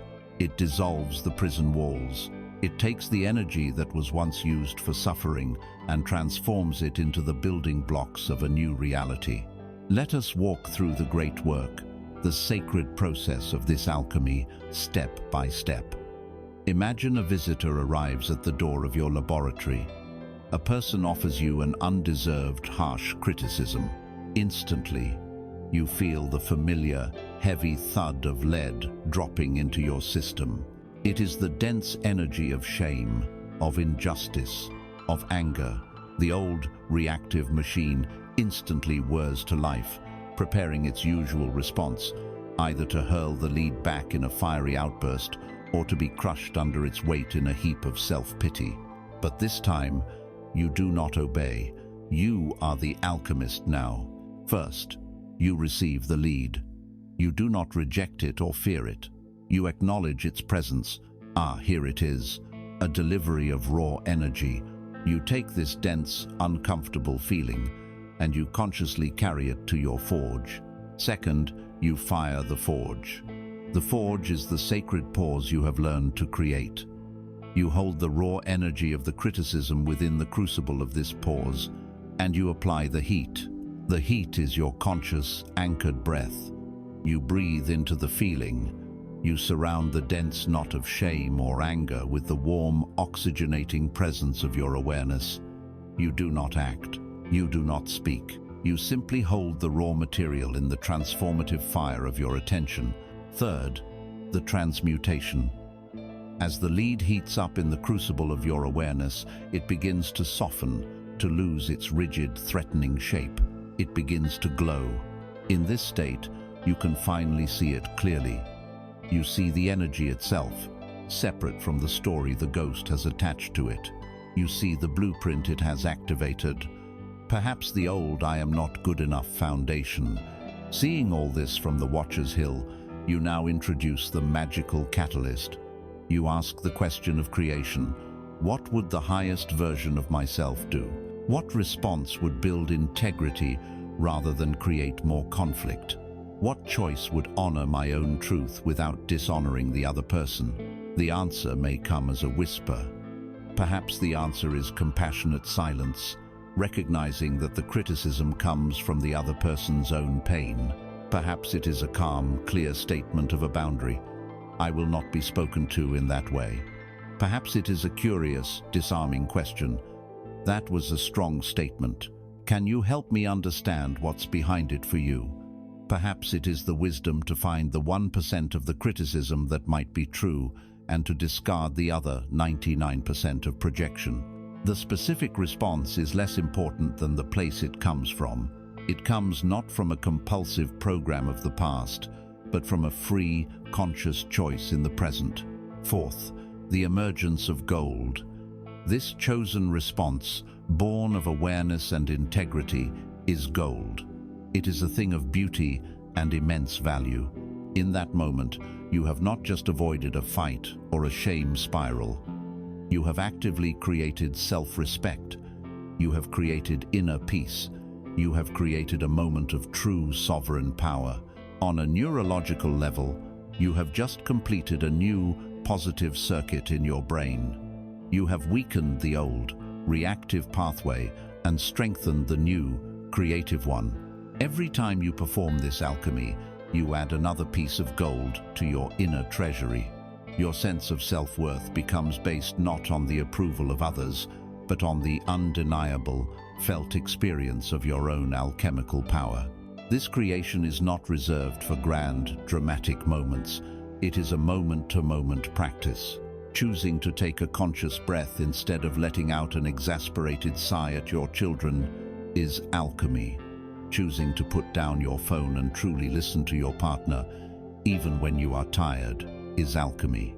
Choosing to feel the pang of envy, to hold it in your awareness, and to transform it into an inspiration for your own life, rather than letting it curdle into resentment, is alchemy. These are the micro acts of creation that, compounded over time, transmute the entire substance of your being from lead to gold. And as you build this alchemical muscle in these small moments, you become capable of performing the great work on a grander scale. When life delivers a truly heavy load of lead, a job loss, a painful diagnosis, the end of a relationship, you no longer see it as a catastrophe. You see it for what it is: a profound opportunity, a massive delivery of raw material for the creation of the purest gold of resilience, wisdom, courage, and compassion. This is your new identity. You are not a victim of your emotions. You are not a manager of your personality flaws. You are not a soldier fighting a hopeless inner war. You are an alchemist in your sacred laboratory. Your life is your magnum opus. Every moment is an opportunity to take the common, heavy lead of everyday experience and, through the magic of your own conscious presence, transform it into the radiant, incorruptible gold of a life well lived. This transformation, this turning of lead into gold, is more than just a psychological or behavioral shift. It is an energetic one. The dense, heavy lead of reaction and the radiant, light gold of creation possess fundamentally different energetic signatures. They vibrate at different frequencies. They play different notes in the symphony of the universe. Every time you consciously choose to create gold, you are literally changing the music that your being broadcasts to the cosmos. You are altering your own resonance, and this resonance has a power all its own. The alchemist's fire has done its work. You have learned to take the dense, heavy lead of a raw, emotional reaction and, in the crucible of your own awareness, transmute it into the radiant, incorruptible gold of a conscious response. But this transformation is not merely a psychological shift felt within the confines of your own being. It is an energetic event that ripples outward, for the act of creation is always an act of transmission. The lead of reaction and the gold of creation possess fundamentally different energetic signatures. They vibrate at different frequencies. They play entirely different notes in the grand symphony of existence. Every time you choose to create gold, you are literally changing the music that your being broadcasts to the cosmos. You are altering your resonance, and that changes everything. Imagine the universe, not as a collection of separate, inert objects, but as a single, vast, interconnected, energetic field. It is a quantum web, a resonant chamber filled with countless tuning forks. Every person, every object, every possibility is a tuning fork, silently waiting to be activated. You, in your own being, are a powerful, living tuning fork, and your inner state, the sum total of your thoughts, beliefs, and emotions, determines the specific note you are constantly broadcasting into this chamber. For most of your life, without knowing it, you have been broadcasting the chaotic, dissonant frequency of reaction. Now, as the alchemist, as the creator, you learn to consciously choose the note you play. This is the principle that some have called the law of attraction, but it is more accurately understood as the law of resonance. It is not a magical trick for acquiring things. It is a fundamental law of the physics of consciousness. Like attracts like. A vibrating string will cause a nearby string tuned to the same frequency to vibrate in sympathy. The universe does not give you what you want with your mind. It gives you what you are with your being. It mirrors your resonance. Consider the frequency of reaction. When you are in the grip of the ghost, reacting out of past wounds, what note are you playing? It is the dense, low, chaotic frequency of fear, of lack, of victimhood, of blame. When you lash out in anger, your body is physically vibrating with the energy of conflict. When you collapse into shame, your entire cellular structure is humming with the frequency of unworthiness. By broadcasting this signal, you are striking the tuning fork of suffering. The universe, in its perfect, impartial way, simply reflects that note back to you. It does not punish you. It responds to your signal. It brings into your experience people and circumstances that are also vibrating at that frequency.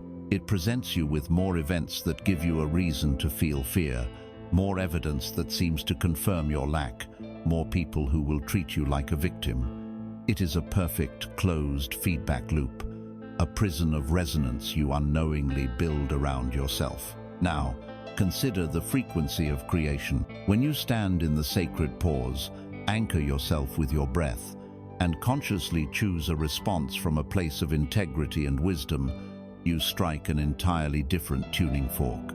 When you choose compassion over judgment, strength over victimhood, peace over conflict, you are broadcasting a high, clear, coherent frequency.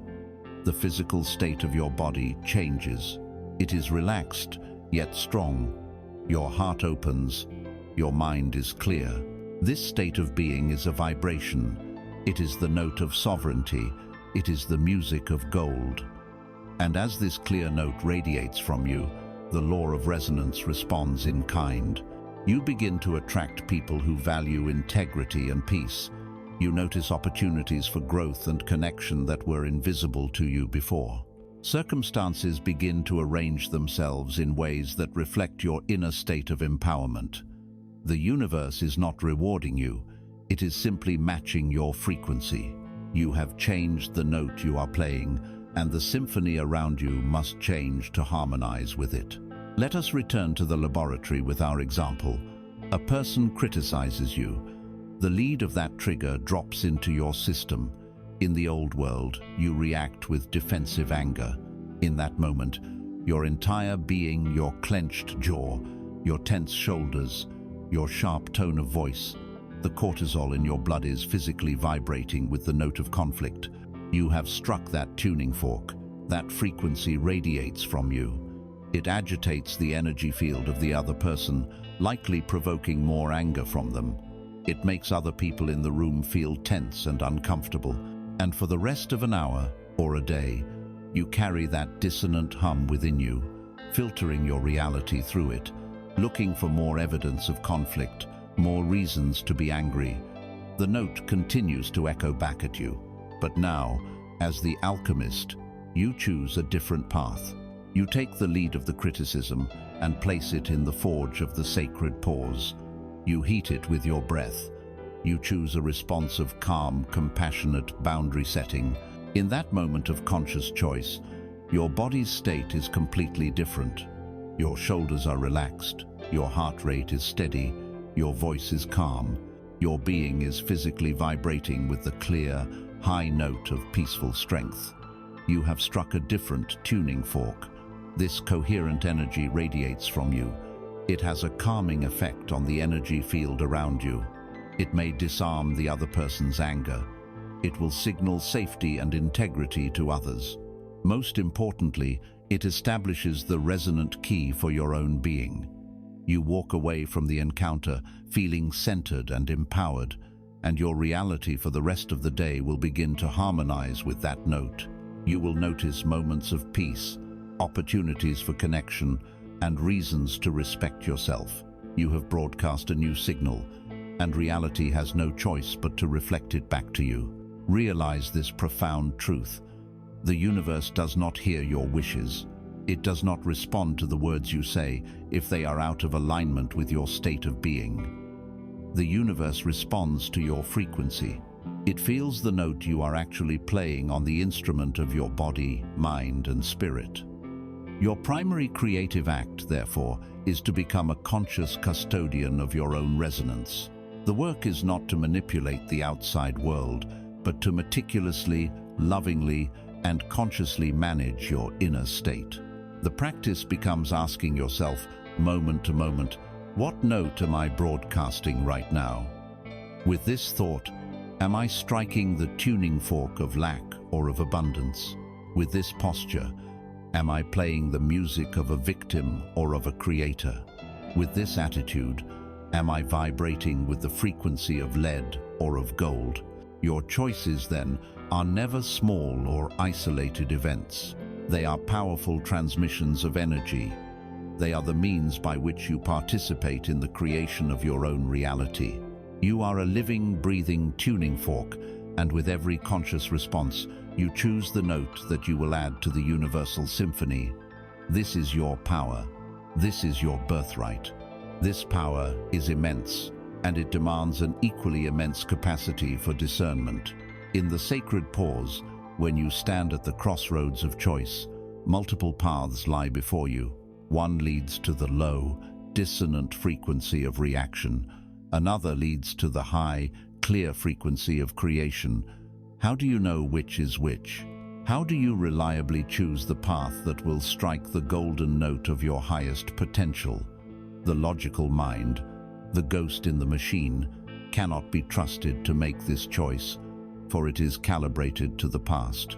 You need a more subtle, more truthful navigational tool.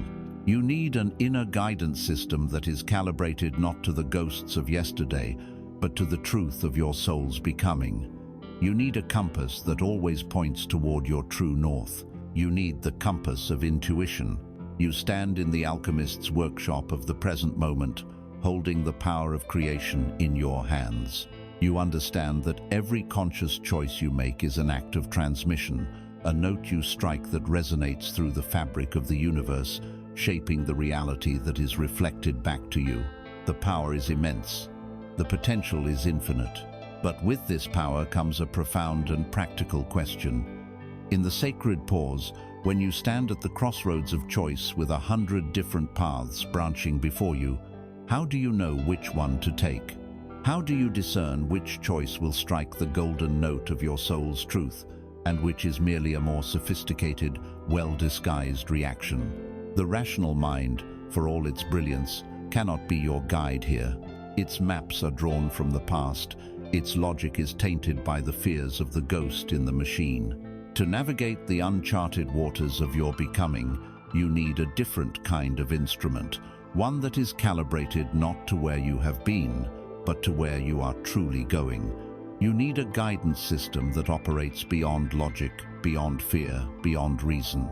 You need to learn to trust the silent, unerring pull of your inner compass, the compass of intuition. Imagine your life as a great ship, sailing upon the vast ocean of existence. Your ultimate destination is the full realization of your highest potential, a destination that may not be marked on any known map. Your mind is the cartographer and the navigator. It is brilliant at charting the known world, at calculating risks based on past voyages, at managing the ship's supplies, and at reading the familiar stars. But when you sail off the edge of the map, into the mysterious waters of profound life changes, the mind becomes agitated. It has no reference points. Its calculations fail. It can only project its fears of sea monsters and whirlpools onto the unknown. Intuition, however, is the ship's compass. It does not need a map. It is not concerned with the past. It is a simple, magnetized needle that is in constant, silent communion with a force greater than the ship itself, the unwavering magnetic field of true north, the fundamental alignment of your soul's purpose. In the loudest storm, in the thickest fog, in the darkest night, the compass needle, if allowed to settle, will always point the way home. For most of us, this inner compass has seemed broken or non-existent. We have not trusted it because we could not feel its guidance. But the compass was never broken. The problem has always been the condition of the sea. Your mind, in its unobserved state, is a churning, chaotic ocean. The relentless storm of your thoughts, your worries, your plans, your judgments, your endless inner commentarius, a hurricane that keeps the surface of the water in a state of constant turmoil. In this chaos, the compass needle spins wildly, uselessly. Furthermore, the great waves of your emotional reactions, the surges of fear, the tsunamis of anger, the undertows of desperate desire toss, the ship of your being so violently that taking any kind of stable reading is impossible. A decision made in the grip of a strong emotion is not an intuitive choice. It is simply being thrown in the direction a large wave is taking you.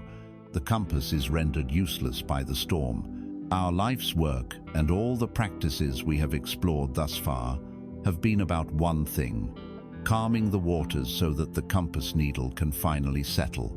Intuition is not a rare, magical power bestowed upon a chosen few. It is a natural human faculty, a form of deep knowing that has been systematically drowned out by the noise of modern life. It is the wisdom of the body. It is the whisper of the authentic self, that core part of you that was never conditioned, never wounded, and never frightened. It is a form of intelligence that operates at a much higher bandwidth than the logical mind, processing thousands of subtle cues in every moment, the energetic field of a room, the way expressions on a person's face, the unspoken truths behind their words, and delivering the result not as a detailed analysis, but as a simple, holistic feeling. A yes or a no, a sense of rightness or wrongness. Your task is not to create intuition, but to create the inner silence required to hear it. The sacred pause is that silence. The anchored breath is the act of stilling the waves.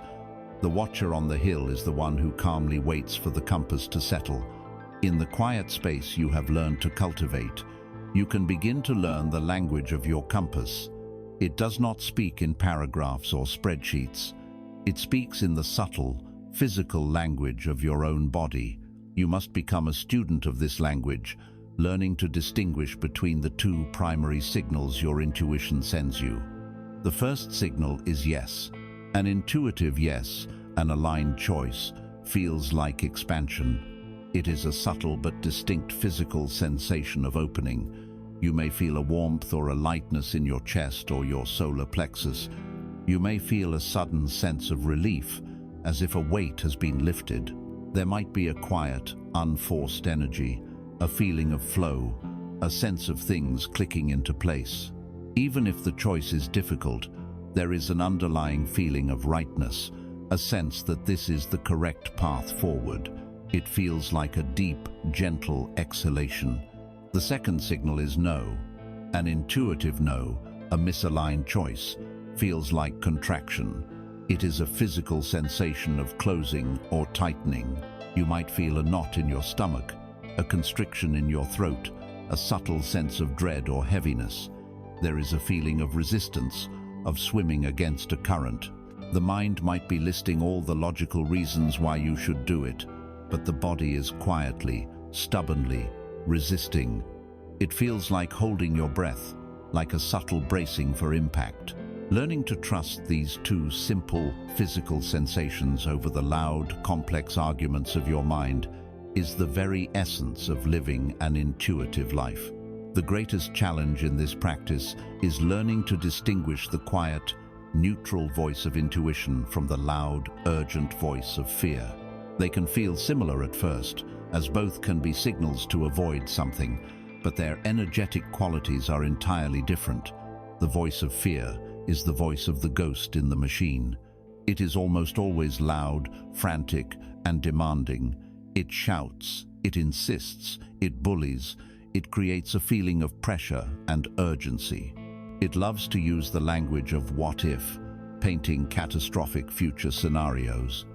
A decision driven by fear feels heavy, constricting, and draining. It feels like running away from something. The voice of intuition, by contrast, is almost always quiet, calm, and neutral. It does not shout, it whispers. It does not insist, it presents. It feels spacious, peaceful, and clean, even if its message is to take a difficult or challenging action. There is no frantic urgency, only a calm, steady knowing. A choice made from intuition feels like stepping toward something, toward a greater sense of alignment and integrity, even if the path is uncertain. Fear contracts, intuition expands. This is the ultimate test. Before making a choice in the sacred pause, ask yourself, does this path feel expansive or contractive? Am I running away from a fear, or am I stepping toward my truth? This is a muscle that you strengthen with practice. Begin with small, low-stakes decisions. When deciding what to eat, where to go for a walk, or whether to accept a social invitation, take a moment. Create the pause. Anchor with your breath. Quiet your mind's pros and cons list. Ask your body, your heart, what feels right? What feels expansive? And then, for that one small decision, trust the subtle signal you receive. Do this over and over. Each time you trust your intuitive compass and find that it leads you well, you are building a new neural pathway. You are building a track record of self-trust that will give you the courage to rely on your compass for the larger, more consequential decisions of your life. Trusting this compass is the ultimate act of self-sovereignty. It is a declaration that you are willing to be guided by a wisdom deeper than your conditioning and broader than your logic. But this path requires immense courage, because the compass will not always point toward the easy, comfortable, or socially acceptable path. It does not care for your convenience. It cares only for your soul's evolution. It points unfailingly toward the path of maximum growth. Sometimes, therefore, the compass needle will point directly into what appears to be a storm. It will guide you to have the difficult conversation you have been avoiding. It will point you toward the painful necessity of ending a relationship that is no longer aligned. It will direct you to face a deep-seated fear you have spent your life running from. From the mind's perspective, this looks like a malfunction. It seems the compass is leading you toward pain. But this is not a malfunction. It is a sign of its perfect function. For the compass of intuition knows a profound secret. It knows that sometimes the only path to the sunlit shore is through the heart of the storm. It understands that often the greatest treasure is hidden in the dragon's cave. It knows that concealed within the very heart of a painful experience, there is a sacred purpose, a hidden blessing, a powerful and transformative gift waiting to be unwrapped. Your compass of intuition is now in your hands, a trusted guide on your soul's journey. But you have learned that this compass does not always point toward ease and comfort. It points toward truth, toward growth, toward the path of your highest becoming. And sometimes, that path leads directly into the heart of what you fear most. It leads you toward a painful experience, a difficult emotion, a necessary confrontation with a wound you have carried for a lifetime. From the mind's perspective, this appears to be a terrible malfunction, a journey into darkness. But from the soul's perspective, this is a sacred pilgrimage. For your intuition knows a profound and ancient secret. It knows that the path to your greatest strength often lies directly through your deepest wound. It knows that concealed within the very heart of your pain, there is a precious, luminous, and transformative gift waiting patiently to be discovered. We are conditioned to see pain as an enemy. It is a sign that something has gone wrong, a punishment for a misstep, a flaw in the fabric of our lives. Our entire being is wired for a single response to pain: resistance. We numb it, we distract ourselves from it, we suppress it, we fight it, we deny its existence. We spend fortunes of energy and time trying to expel this unwelcome intruder from our inner world. This very act of resistance, however, is the source of our deepest suffering. The initial pain is the first arrow, an unavoidable part of the human experience. But our frantic, fearful resistance to the pain is the second arrow, the one we shoot into ourselves, and it is this arrow that causes the festering wound. We have been fighting the wrong battle. The goal is not to avoid the pain, but to change our entire relationship with it. Let us explore this through a different lens. Imagine your soul is like a deep, quiet oyster resting on the ocean floor, and imagine a painful experience, a rejection, a loss. A failure is like a sharp grain of sand that violently forces its way inside your shell. It is a foreign body. It is an irritant. The oyster's first impulse, its reactive impulse, is to try and expel it, to get rid of this source of agitation. This is our state of resistance. But the oyster cannot get rid of it. The sand is lodged too deep, and here a miracle of creation begins. The oyster, unable to change its circumstance, begins to change itself. It starts to secrete a precious, milky, luminous substance from its own being. This substance is called nacre, and layer by luminous layer, it begins to tenderly coat the sharp, irritating grain of sand. It wraps its wound in a balm of its own making. Over years of this patient, conscious response to pain, the source of the greatest irritation is transformed into the most beautiful and valuable of treasures, a pearl. The wound does not disappear. It becomes the nucleus of a new and radiant beauty. Your wound is the grain of sand. Your conscious, compassionate awareness is the nacre. The pearl is the wisdom, the strength, and the compassion that you will create from your own suffering. To begin this alchemical process, you must make a courageous choice. You must be willing to turn toward your pain instead of away from it. This is not an act of masochism or self-pity. It is an act of supreme self-love and radical courage. It is the alchemist willingly picking up the heavy lead. It is the oyster consciously beginning to secrete its precious nacre. It is you, finally deciding to stop shooting the second arrow into your own heart. How do we do this? First, you must create a safe container for this sacred work. You do not dive into the white-hot center of a trauma from a reactive state. That is re-traumatizing, not healing. You first come to a place of resourcefulness.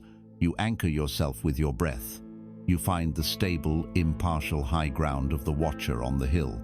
You remind yourself that you are not the pain, you are the vast, loving awareness that can hold the pain. Then, from this place of strength, you turn your gentle attention inward toward the physical sensation of the wound. You locate the grain of sand. Perhaps it is a tightness in your throat, a hollow ache in your chest, a burning in your stomach. Instead of your usual inner command of "go away," you offer it a new, revolutionary invitation. You whisper silently, "Welcome." You acknowledge its presence. You give it permission to be here. This simple, conscious act of allowing is profoundly healing. It is the moment the oyster stops fighting the sand and begins to embrace it. Now that you are present with the messenger of pain, you can begin the compassionate inquiry. You can begin to unwrap the gift. You do this by asking a new set of questions, questions that come not from the fearful mind, but from the wise and curious soul. The first question is, what are you here to teach me? This question immediately reframes the entire experience. You are no longer a victim asking, why is this happening to me? You are a student asking, what is this trying to reveal for me? Perhaps the pain of loneliness is here to teach you the profound importance of authentic connection. Perhaps the pain of failure is here to teach you that your worth is not tied to your external achievements. The second question is, what quality are you asking me to develop? The universe is a perfect training ground. It will consistently present you with the exact circumstances you need to cultivate the soul qualities you are here to learn. Does the pain of this situation demand that you develop more patience? Does it require you to find a new level of courage you didn't know you possessed? Does it invite you to cultivate a fierce compassion for yourself? The pain is the curriculum. The strength you build by meeting it is the gift. The wound itself is the gymnasium where your soul gets stronger. The third question is, what part of me is now ready to be healed? Often, a present-day pain is merely an echo, a resonance of a much older wound, usually from childhood. The current event simply shines a spotlight on a part of you that has been frozen in time, waiting for your loving attention. Perhaps the pain of being criticized as an adult is activating the unhealed wound of the child who was told they were never good enough. The gift, then, is the opportunity to finally go to that wounded inner child, to offer it the love, safety, and acceptance it never received, and to integrate it back into the wholeness of your being. And finally, the most powerfully creative question of all. If I were to fully embrace this entire experience, pain and all, who would I become on the other side of it? This question invites you to look beyond the immediate suffering and to envision the pearl. The person who has consciously walked through the fire of betrayal becomes a person who understands the true meaning of loyalty and self-reliance. The person who has sat with the profound emptiness of grief becomes a person of deep compassion and a fierce appreciation for the preciousness of life. The person who has faced their deepest fears becomes a beacon of courage for others. The pain is the catalyst for the becoming. The stronger, wiser, more loving version of you on the other side of this experience is the ultimate gift. This is the sacred alchemy of the wound. It is the path of turning suffering into soul. The deepest wounds, when met with the nacre of our own conscious, loving presence, produce the most magnificent pearls. Your sensitivity is not a curse. It is your gateway to profound empathy. Your heartbreak is not a failure. It is the breaking open of your heart to a greater capacity for love. Your moments of despair are not the end. They are the fertile, dark soil from which your most resilient strength will grow. This process of finding the gift in the wound, this creation of pearls, along with the practices of the pause, the anchor, and the watcher, are not one-time fixes or intellectual tricks. True, lasting transformation is not built like a machine, with parts assembled in a linear fashion. It is cultivated like a living thing. You must become the patient, loving, and consistent tender of your own inner world. You must learn to distinguish the weeds from the flowers and to diligently, day by day, create the conditions for your own flourishing. You must become the gardener of your own mind. You have walked the path of the alchemist, learning to transform the lead of your pain into the gold of your wisdom. You have discovered that your wounds, when met with conscious awareness, become the source of your greatest strength, like a pearl forming around a grain of sand. This sacred work, this creation of pearls, is not a one-time event. It is a practice, a process, a way of being. True, lasting transformation is not built like a machine, with components assembled and the job declared finished. It is cultivated like a living, breathing ecosystem. You must now step fully into your role as the patient, loving, and diligent tender of your own inner landscape. You must become the gardener of your mind. For most of your life, you have been living in a garden you did not consciously plant. It is an inherited plot of land. When you were born, you were given this fertile ground of a mind, but the seeds that were first sown were not of your choosing. They were sown by your family, your culture, your early experiences.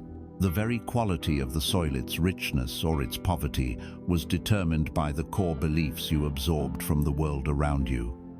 For many of us, this inherited garden has been left untended for decades, and in a state of neglect, a garden does not remain empty. It becomes overgrown. The weeds of your conditioning, the hardy, invasive plants of fear, self-criticism, anxiety, and shame have been growing wild and unchecked, choking out the light, their roots running deep and tangled. Living in this state feels overwhelming, claustrophobic, and chaotic. We feel like victims of our own inner landscape, trapped in a thorny, impassable thicket. The most courageous decision a human being can make is the decision to finally pick up the tools, to step into this overgrown plot, and to declare, "This is my garden. Whatever its current state, I will now take responsibility for it. I will become its gardener." Before you can plant a single new flower, you must first prepare the soil. A wise gardener does not simply scatter seeds on top of hard, weed-infested ground. The foundational work, all that we have practiced until now, has been this essential preparation. The act of becoming the watcher on the hill was the first survey of your land, taking stock of what is actually growing here, distinguishing the nourishing plants from the invasive weeds. The sacred pause is the act of building a fence around your garden, giving you a moment of stillness before you automatically react and scatter more weed seeds. The work of meeting the unseen architect and questioning your core beliefs is the vital process of amending the soil itself. You have been tilling the hard, compacted earth of old dogma, breaking up the restrictive clay of "I'm not good enough," and mixing in the rich compost of new, more empowering perspectives. You have been making your mind fertile once more, creating the conditions for new life to grow. Now, we must speak of the art of weeding. This will be a central part of your daily practice as the gardener. You must first understand the nature of weeds. Weeds, like negative automatic thoughts, require no effort. They are the default vegetation of a neglected mind. Their seeds are everywhere, carried on the winds of media, of casual conversation, of your own past memories. They are opportunistic, thriving in the soil of fear and self-doubt. They grow silently, quickly, and if left unchecked, they will dominate the entire landscape, consuming all the nutrients and sunlight. For years, you have tried to deal with these weeds through brute force, You have tried to rip them out with anger and frustration, shouting at yourself, "I shouldn't think this way." This approach, as you have surely discovered, is futile. It is like yanking at the top of a dandelion. You leave the root behind, and you often scatter thousands of its seeds in the process. Violence against your own mind only creates more violence. The mindful gardener has a different approach. It is a practice of gentle, compassionate diligence. When the gardener sees a weed, they do not curse it. They simply recognize it for what it is. You see a thought of self-criticism arise, and you calmly note, "Ah, a weed." This is the practice of noting, of labeling. There is no judgment. It is a simple recognition. Then, the gardener gently takes hold of the weed, and instead of yanking, they carefully loosen the soil around it, seeking to get the entire root. This is the practice of compassionate inquiry. You ask, "I see you, weed of self-criticism. What is your root? What deeper belief about my inadequacy are you sprouting from?" By understanding its source, you can lift it out cleanly, root and all. And what do you do with the uprooted weed? You do not fight it. You simply lay it down in the gentle sun of your awareness, and you withdraw your energy from it. A thought without the energy of your belief is powerless. It will wither and dry up, eventually becoming compost that can enrich the very soil it once depleted. This is a daily, sometimes hourly practice. A good gardener is not someone who has a magically weed-free garden. A good gardener is someone who walks their garden every day and tends to it with this patient, loving care. But a garden is not defined by the absence of weeds. It is defined by the beauty and nourishment of what has been intentionally planted. The most joyous work of the gardener is the work of planting. This is where you move fully from being a manager of problems to a conscious creator of beauty. And so you must ask yourself a vital question. What do I wish to grow in the garden of my mind? Do you wish to grow the vibrant flowers of joy, the sweet fruits of compassion, the sturdy trees of resilience, the fragrant herbs of peace? The choice is yours. These qualities will not arise by accident. They must be consciously planted. How do we plant these seeds? We plant them with our focused intention and attention. This is the true, skillful use of practices like affirmations. An affirmation is not a magic spell to convince yourself of something you don't believe. An affirmation is the conscious, deliberate act of planting a chosen seed in your garden. When you declare, "I am worthy of love and belonging," especially when you don't feel it, you are not lying to yourself. You are performing the sacred act of placing a seed of worthiness into soil that has, for decades, only grown the weeds of self-rejection. It is a revolutionary act, but a seed, once planted, needs water and sunlight. Visualization and feeling are the water. When you take time to visualize your life as you wish it to be, or more powerfully, to feel the emotions of your desired reality, to feel the warmth of connection, the peace of security, the joy of creative expression, you are watering the seeds you have planted. You are giving them the emotional energy they need to germinate and break through the soil. Gratitude is the sunlight. A mind focused on gratitude is a mind that creates the optimal conditions for all good things to grow. The practice of gratitude shifts the entire atmosphere of your garden. When you actively look for things to be thankful for, the warmth of the sun, a kind word from a stranger, the taste of your morning coffee, the simple fact of your own breath, you are shining a consistent, nourishing light on your chosen plants. This sunlight of gratitude helps the flowers of joy and peace to flourish, and it simultaneously creates an environment where the dark, damp-loving weeds of complaint, resentment, and lack find it very difficult to thrive.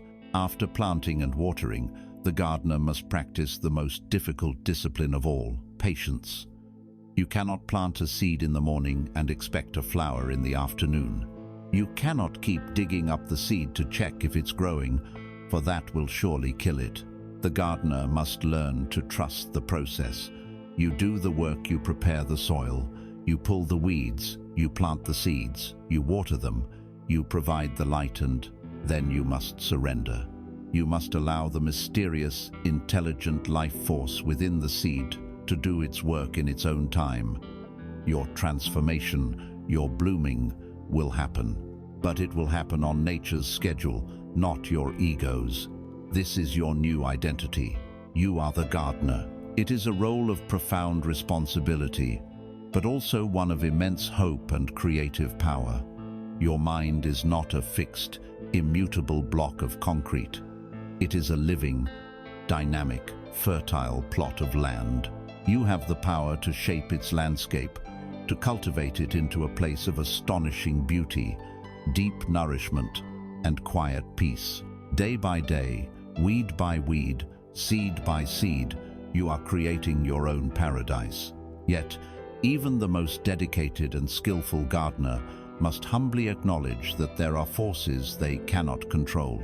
You can tend your garden with perfect diligence, but you cannot command the sun to shine, nor can you hold back the storm clouds. You can amend the soil and pull the weeds, but sometimes, right in the middle of your most cherished flower bed, there is a giant, immovable boulder. This boulder could be a chronic illness, a permanent loss, a painful circumstance in the world that you are powerless to change. To spend your life force trying to push this unmovable boulder is the definition of futile suffering. To curse the rain for falling is an act of madness. The wise gardener, upon encountering these unchangeable realities, knows that a different kind of wisdom is required, a wisdom not of action and control, but of graceful acceptance and skillful adaptation. The wise gardener does not try to fight the river, they learn to flow with it. This is the profound wisdom we must now explore, the wisdom of the river of surrender. As the gardener of your mind, you have learned the sacred arts of cultivating your inner world. You have patiently prepared the soil, diligently pulled the weeds of your conditioning, and consciously planted the seeds of joy, peace, and compassion. You have learned to create a sanctuary within yourself. Yet, even the most masterful gardener must bow to the greater forces of nature. You can tend your plot with perfect love, but you cannot command the rain to fall or the sun to shine. And sometimes, in the very center of your carefully cultivated garden, you find a great, immovable boulder reality, so immense and solid that no amount of effort can budge it. This boulder may be a chronic illness, a permanent loss, a painful event from the past that cannot be undone, or a difficult circumstance in the world beyond your control. Your conditioned mind, the ego, wants to be a dam. Its primary instinct when faced with the powerful, unpredictable flow of life is to resist it, to control it, to stop it. It sees the boulder and begins a futile, exhausting war, trying to push it, to smash it, to obliterate it. It sees the coming rain of sorrow and tries to build a roof over the entire world to stay dry. This struggle against the unchangeable is the source of our deepest exhaustion and our most profound suffering. The dam requires constant maintenance. It is forever under strain, and it is ultimately destined to crack and fail, leading to a catastrophic flood. But there is another way. There is a wisdom not of the dam, but of the river. The wise gardener knows when to put down their spade and learn from the water. They know when to stop fighting the landscape and instead to become the river that flows gracefully through it. This is the profound and powerful wisdom of surrender. It is vital that we first rescue the word surrender from its profound misunderstanding. In our culture, surrender has been confused with giving up, with defeat, with weakness. This is not the surrender we speak of. Giving up is an act of victimhood. It is collapsing in front of the boulder with a sigh of despair, declaring, "I am beaten, the world is against me." It is a state of contraction, of heavy, stagnant resignation. It is the ego admitting defeat in its battle, and it is drenched in the energy of powerlessness. True, conscious surrender is the very opposite. It is an act of supreme strength, intelligence, and grace. It is born not from despair, but from clarity. It is the wise river, coming upon the great boulder and not wasting a single drop of its precious energy trying to break it. Instead, the river pauses, pools, and, with the full force of its being, finds the path around the obstacle. Surrender is not the cessation of action, but the cessation of futile, resistant action. It is an alignment with reality. It is looking at what is without argument, and from that place of radical acceptance, choosing the most intelligent and graceful path forward. Giving up is a declaration of I can't. Surrender is a declaration of I will not waste my life fighting a battle I cannot win. I will instead place my energy where it can create flow. It is an act of expansion, of freedom, of profound, fluid power. The ancient sages have long taught us to learn from the wisdom of water. Water is the softest and most yielding of all things, yet it can, over time, wear away the hardest stone. It never attacks with rigid, brute force. Its power is in its persistence and its perfect flexibility. When it meets an obstacle, it does not rear up and fight. It yields, it flows around, it finds the cracks and crevices, and it always continues its journey toward the sea. This is a model for our own lives. When we meet a rigid person or a difficult situation, our instinct is to become rigid ourselves. The river teaches us to become soft, to yield, to flow around the rigidity of others without losing our own forward momentum. In yielding, we become unconquerable. The river also teaches us to trust the path of least resistance. It does not waste its energy trying to flow uphill. It naturally, effortlessly, finds the downward slope, the open channel. Our ego, in its arrogance, often decides on a single, fixed path to a goal, and it will try to force that path, even when life is clearly showing us it is a dead end. We struggle, we strain, we suffer, trying to force a door that is locked. Surrender is the wisdom to stop pushing on the locked door and to look around for the open window that life is offering. It is a trust that the path of grace and ease is often the path of our highest good, even if it is not the path our mind originally envisioned. Consider, too, what happens when a river's flow is temporarily blocked and it pools into a lake. At first, the water may be turbulent and full of sediment, clouded by the struggle, but as it rests in this state of forced surrender, the waters grow still, and in that stillness, the mud and the silt slowly settle to the bottom. The water becomes crystal clear. This is a perfect metaphor for what happens to our own consciousness when we cease our struggle with an unchangeable reality. When we stop fighting and simply allow ourselves to be with the situation, our turbulent, muddy thoughts begin to settle, and in the stillness that follows, a profound clarity arises. We can finally see the situation as it is, without the distortion of our resistance. And from that clarity, the way forward often appears, effortlessly. And finally, the river holds no grudges. It flows around the boulder, and the moment it is past, it has completely let it go. It does not carry the memory of the obstacle with it, poisoning its waters with resentment for the rest of the journey. It returns instantly to its nature, which is to flow. This is a powerful lesson in forgiveness and non-attachment. To surrender is to release the past, to release our grievances against the unchangeable, and to return our full energy to the present moment, to the journey that is before us now. This practice of conscious surrender can be cultivated just like any other. The first step is to honestly identify the boulders in your own garden.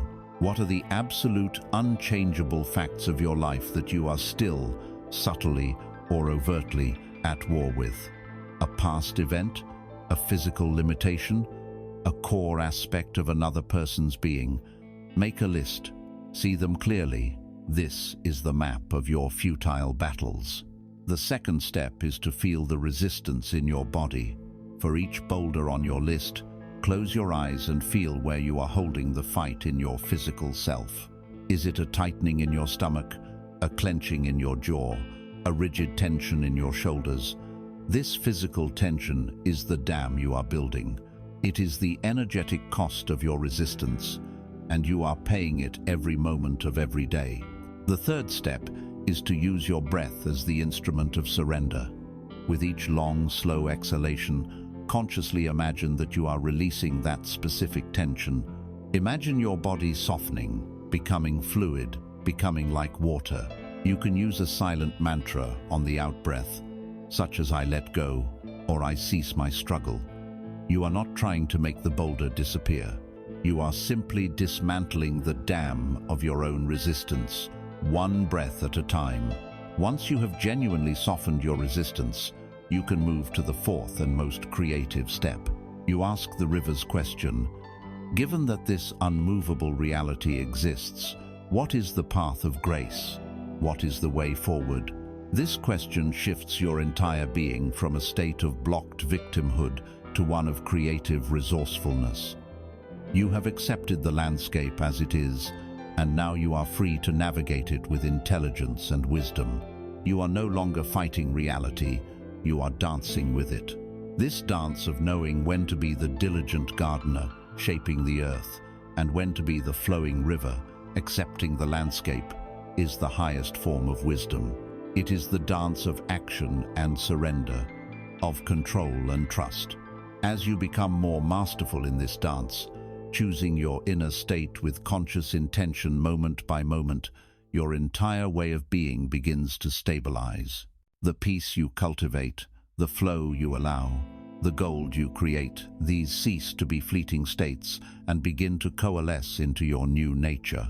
This consistent inner climate is not just a feeling you have, it becomes an identity you inhabit. It is a unique transmission that you broadcast to the universe, a field of energy that surrounds you and informs everything you do. It becomes your energetic signature.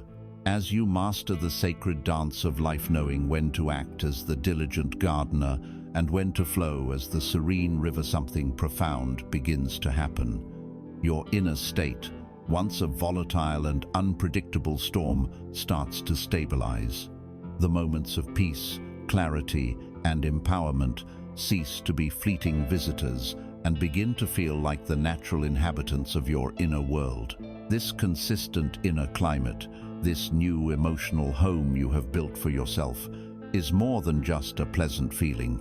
It coalesces into a distinct field of energy that you broadcast continuously. It is your identity in the unseen realm. It is your energetic signature. Think of it like this.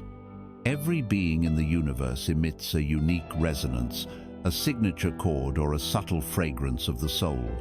This signature is not determined by your temporary moods or your one-off actions. It is the sum total of your being, the underlying habitual frequency where you reside. For many years, your signature may have been the dissonant chord of anxiety with its sharp, frantic vibrations. It may have been the heavy, flat note of resignation or the grating static of self-criticism. This was the unconscious broadcast you were sending out, 24 hours a day, 7 days a week. All the work we have done, the alchemical transmutation of pain, the gardening of the mind, the surrender of the river, has been a process of consciously retuning the instrument of your being. You have been learning to compose and to consistently play a new home chord, one that is harmonious, coherent, and beautiful. What is this signature composed of? It is an orchestra of your entire inner world. Your habitual thoughts are the melody line. Are they melodies of worry and complaint, or are they melodies of appreciation and possibility? The melody you choose to play over and over again becomes a defining feature of your song. Your core beliefs, the blueprints of your unseen architect, are the fundamental key and time signature of your piece. A core belief of unworthiness ensures that your entire life song will be written in a sad, minor key, no matter how cheerfully you try to play it.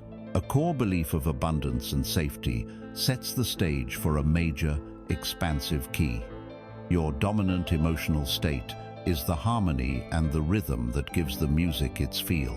Is it the chaotic, staccato rhythm of fear, or is it the steady, graceful waltz of peace? Your actions in the world are simply the final performance, the physical expression of this inner music.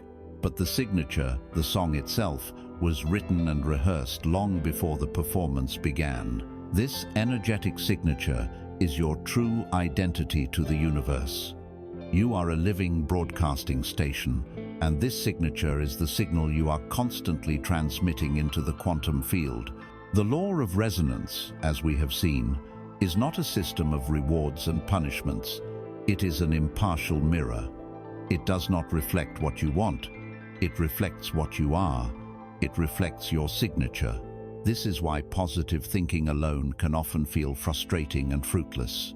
You can stand on a foundation of unworthiness and shout affirmations of abundance all day long, but you are essentially playing a single, hopeful trumpet note in the middle of a sad, dissonant orchestra.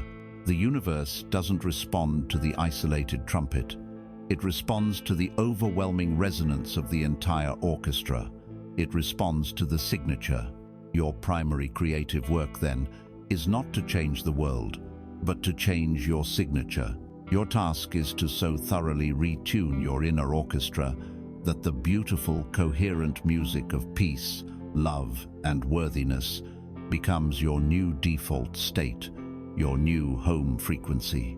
When your signature becomes one of calm capability, the universe will naturally bring you circumstances that allow you to express and deepen that capability. When your signature becomes one of grateful abundance, you will begin to notice and attract more and more evidence of the abundance that is already all around you. It is a perfect feedback loop. The inner state creates the outer experience, and the outer experience reinforces the inner state. Your job is simply to consciously initiate this upward spiral by curating your own energy first.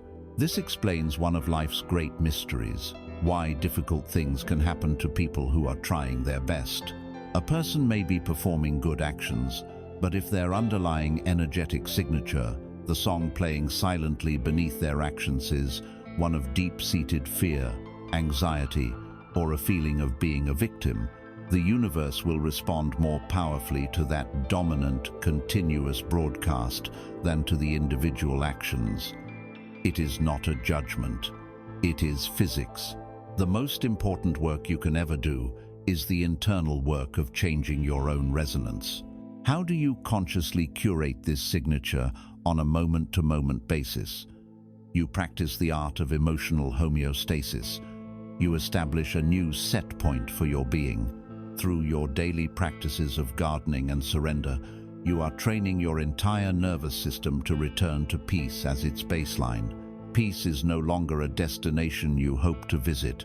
It is the home you live in and return to after every journey. The practice itself is one of gentle, periodic check-ins. As you go about your day, pause for a moment, close your eyes, ask yourself, what is my signature right now? What is the song my body and soul are singing in this moment? Feel your inner state. Is it one of openness or one of tension? Is it one of gratitude or one of complaint? Is it calm or is it agitated? If you notice that you are broadcasting a signature of tension or annoyance, you do not judge or shame yourself.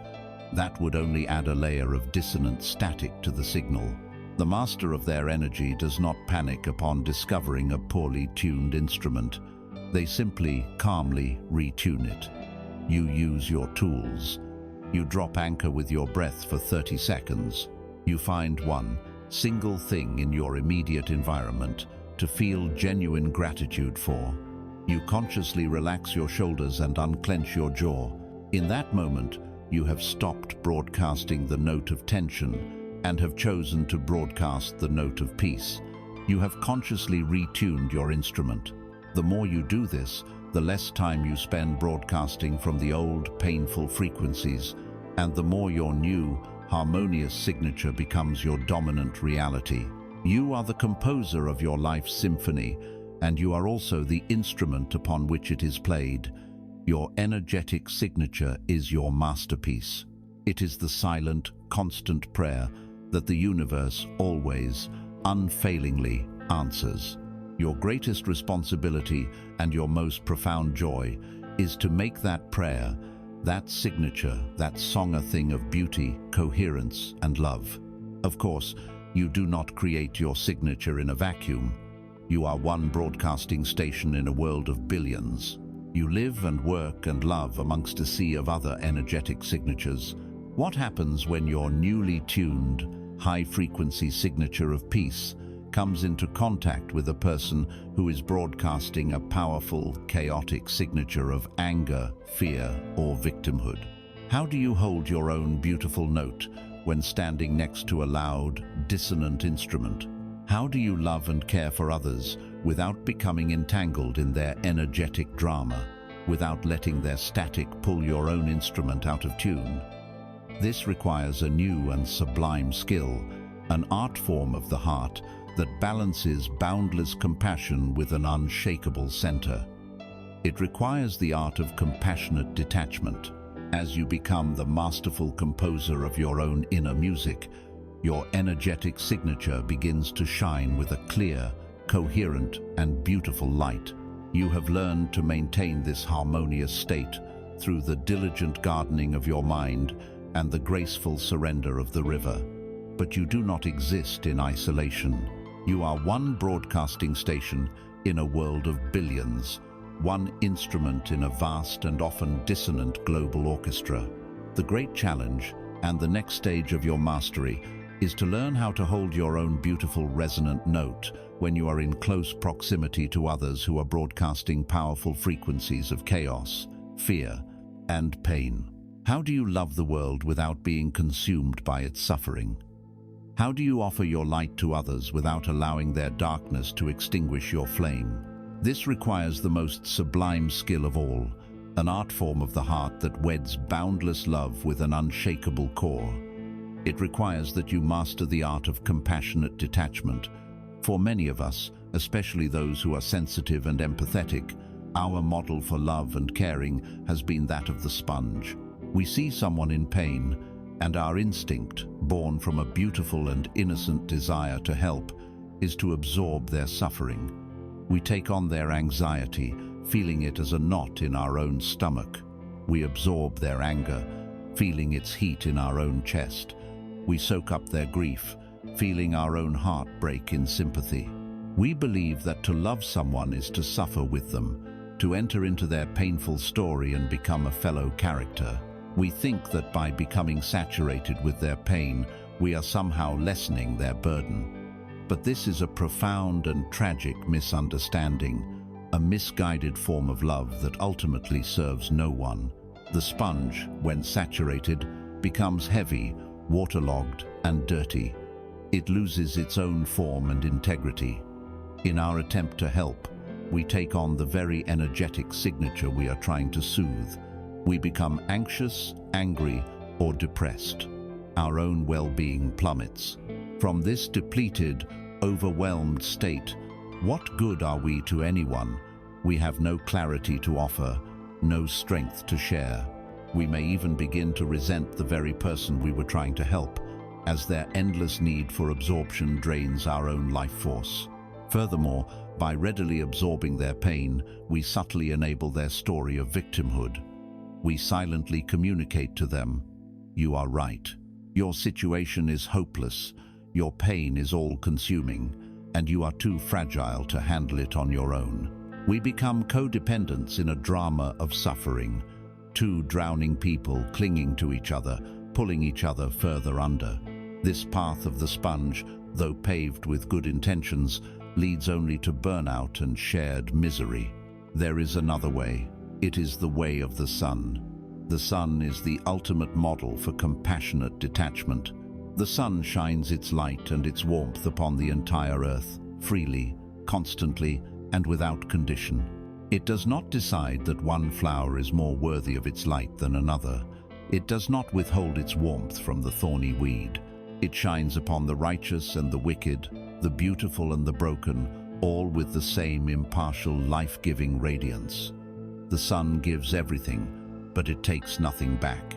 It is never diminished by the darkness it shines upon. It is never burned by the fires it witnesses on the earth below. Its nature is simply to radiate from its own unshakable, inexhaustible core. Your greatest gift to the world, the most loving and healing thing you can possibly offer, is to become like the sun. It is to cultivate such a strong, stable, and loving inner core that your very presence becomes a source of warmth and light for others, without you ever having to sacrifice your own well-being. To become the sun, you must fundamentally redefine what it means to help. It is not your job to feel other people's feelings. It is your job to feel your own feelings and to keep your own inner state as clear and as high as possible. This is not selfish. It is the most generous act you can perform. A person lost in a dark forest does not need you to get lost with them. They need you to be a lighthouse, a stable, unwavering beacon whose light allows them to find their own way out. Your task is to become that lighthouse. This requires a deep understanding of what detachment truly means. It does not mean indifference. It is not a cold, uncaring withdrawal. Indifference is the absence of love. Compassionate detachment is a more evolved, more powerful form of love. It is a love that is so profound it can hold the pain of others without needing to fix it or own it. It is composed of several key distinctions. First, it is detachment from the outcome. You can offer your love, your support, your wisdom, but you must release all attachment to what the other person does with it. Their journey is their own, their choices are their own, and their lessons are their own. You cannot walk their path for them. To try and control their outcome is an act of ego, not of love. You love them enough to honor their own sovereign power to choose, even if they choose suffering. Second, it is detachment from the role. You must release the need to be the savior, the fixer, the hero of their story. This need often comes from our own ego's desire to feel important and needed. A truly compassionate person does not need to be a hero. They are content to be a presence. You are not there to rescue them from their life's curriculum. You are there to be a stable, loving presence that reminds them that they possess the strength to navigate their own lessons. Third, and most crucially, it is detachment from their story. As the watcher on the hill, you have learned to see your own thoughts as transient events, not as absolute truth. You must now apply this skill to the stories of others. When someone comes to you in a state of crisis, they are completely identified with their story of suffering. They are deep in the valley, fighting the battle. You can listen with your whole heart. You can validate their feelings. That sounds incredibly painful. I can see why you feel so angry, but you, as the watcher, do not have to believe that their story is the ultimate reality. You are holding space for their pain, which means you are creating a safe, non-judgmental container for them to express themselves. You are being the strong, silent cave for their echo. This is radically different from entering their story, which is to jump down into the valley with them, pick up a sword, and start fighting their perceived enemies. When you hold space, you are a loving witness. When you enter the story, you are just another chaotic participant. How do we practice this in real life? The first tool is the creation of a conscious, energetic boundary. Before entering a situation you know will be difficult, or when you feel yourself beginning to absorb someone's energy, take a moment, pause, anchor with your breath, and in your mind's eye, visualize yourself being surrounded by a bubble or a sphere of luminous, golden white light. See this light as a semi-permeable membrane. It is completely permeable to love, both coming in and going out. But it is impermeable to fear, to anxiety, to drama, to negativity. Set the clear intention: I am open to love. I am protected from all else. The energy of others is not my own. This is not a wall to keep people out. It is a filter to keep your own energy field clear. The second tool is the art of listening without absorbing.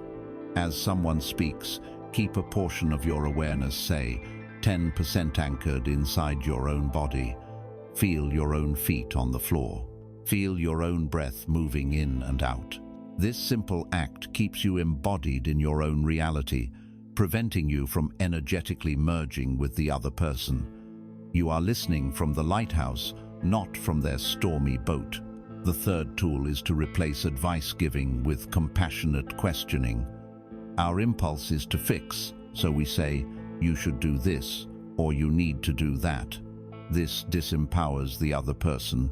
A far more loving approach is to ask questions that return the power to them. What does your intuition tell you to do? What is one small step you could take that would feel empowering? What would be most supportive for you right now? These questions affirm your belief in their own inner wisdom and capacity. When you practice this art, you give the other person the most profound gift possible. By refusing to become a sponge, you refuse to validate their victimhood. By holding your own center, by being the calm, stable sun, you provide them with an energetic blueprint of a different way of being. You become a living permission slip for them to find their own center. Your calm presence is a silent testament to the truth that peace is possible, even in the midst of their storm. You love them enough to not believe in their story of powerlessness. You hold a space for the strong, whole, divine being within them to emerge. This is the highest form of love. This choice to be the sun and not the sponge, to respond with compassion but also with detachment, is a powerful, energetic act. It not only preserves your own precious life force, but it sends a coherent, healing frequency into the world. These choices are not isolated events happening in a vacuum. They are significant inputs into the vast, interconnected cosmic system of cause and effect. Each of your responses contributes to the overall energetic weather of the planet. This leads us to a deeper contemplation of the universal law that governs this feedback loop, a law that has often been misunderstood as a system of reward and punishment. It is time to look at this law in a new light, not as a moral scorekeeper, but as a perfect, impartial mirror of our own energetic output. It is time to explore the true nature of karma as emotional feedback. Your choices to be the sun and not the sponge, to offer compassion without entanglement, are not just noble psychological adjustments. They are powerful energetic transmissions, deliberate acts of creation that ripple out from you into the vast, interconnected field of existence. Each of these choices is a cause that will have a corresponding effect. This brings us to a profound contemplation of the universal law that governs this entire process, a law that has been shrouded in fear and superstition for millennia. It is time to strip away the dogma and look with clear eyes at the clean, beautiful, and impartial mechanics of karma. Forget everything you have been taught about karma as a cosmic system of reward and punishment. Release the image of a great scorekeeper in the sky, tallying your good and bad deeds to dispense justice in this life or the next. This is a story created by the human mind, which loves to project its own concepts of judgment and morality onto the universe. The true nature of karma is far more simple, more elegant, and infinitely more empowering. Karma is not a moral law, it is a physical law. It is the law of energetic cause and effect. It is a perfect, neutral, and unfailing feedback system. The universe is a great, flawless echo chamber, and karma is its echo. Imagine you are standing at the edge of a vast and silent canyon. Your energetic signature, the sum total of your dominant thoughts, feelings, beliefs, and intenciones, the sound you are constantly making. Every moment of your life, you are shouting this sound into the canyon. If your signature is one of anger, bitterness, and blame, you are shouting a harsh, grating, dissonant sound into the great stillness. If your signature is one of peace, gratitude, and compassion, you are whispering a beautiful, harmonious, and coherent tone. The canyon wall, which represents the impartial universe, does not judge your sound. It has no opinion about whether your shout is good or bad. Its nature is simply to reflect. And so, with perfect, unerring fidelity, it sends back to you the exact quality of the sound you sent out. If you shout anger, the echo that returns to you is the sound of anger. If you whisper peace, the echo that fills your awareness is the sound of peace. The events and circumstances of your life are this echo. They are not a reward or a punishment. They are a reflection. If you consistently broadcast a frequency of conflict, the universe will consistently reflect back to you situations filled with conflict. It will bring you people who are also tuned to that frequency, and you will co-create more conflict together. This is not your punishment. It is your echo. If you consistently broadcast a signature of scarcity and fear the feeling that there is not enough and that you might lose what you have, the universe will reflect back a reality that perfectly mirrors that fear. You will experience layoffs, unexpected expenses, and a constant feeling of being on the brink of lack. This is not bad luck. It is the perfect echo of the sound you are making. Let us trace this process from the inside out. It is not some mysterious external force acting upon you. It is the natural, logical unfolding of your own energy. Imagine your home frequency is one of resentment. You carry a deep-seated feeling that you have been wronged, that life is unfair. This is the sound you shout into the canyon. What is the echo? Internally, you are bathing your own body and its cells in the corrosive chemistry of stress hormones. You are creating the conditions for illness and fatigue. Psychologically, you are wearing resentment-colored glasses. You filter reality through this feeling, constantly scanning for evidence to prove your story of unfairness, and you always find it. Interpersonally, you interact with others with a subtle, or not so subtle, air of grievance. This energy is palpable. It makes others defensive or causes them to withdraw. You repel open-hearted, generous people and attract other resentful people who will gladly join you in complaining about the unfairness of the world. The life you experience, one of poor health, constant frustration, and unsatisfying relationships, is the perfect scientific result of the energetic signature you have chosen to maintain. It is your karma. It is your echo. Now, imagine you have done the work. You have tended your garden and surrendered to the river. You have cultivated a new home frequency of gratitude and peace. This is the new sound you broadcast. What is the echo? Internally, you are bathing your cells in the healing chemistry of endorphins and oxytocin. Your body relaxes and repairs itself. Psychologically, you are wearing gratitude-colored glasses. You notice the beauty, the kindness, the small miracles all around you. Interpersonally, you radiate a calm, inviting warmth. People feel safe and seen around you. You attract other grateful, peaceful, and generative souls.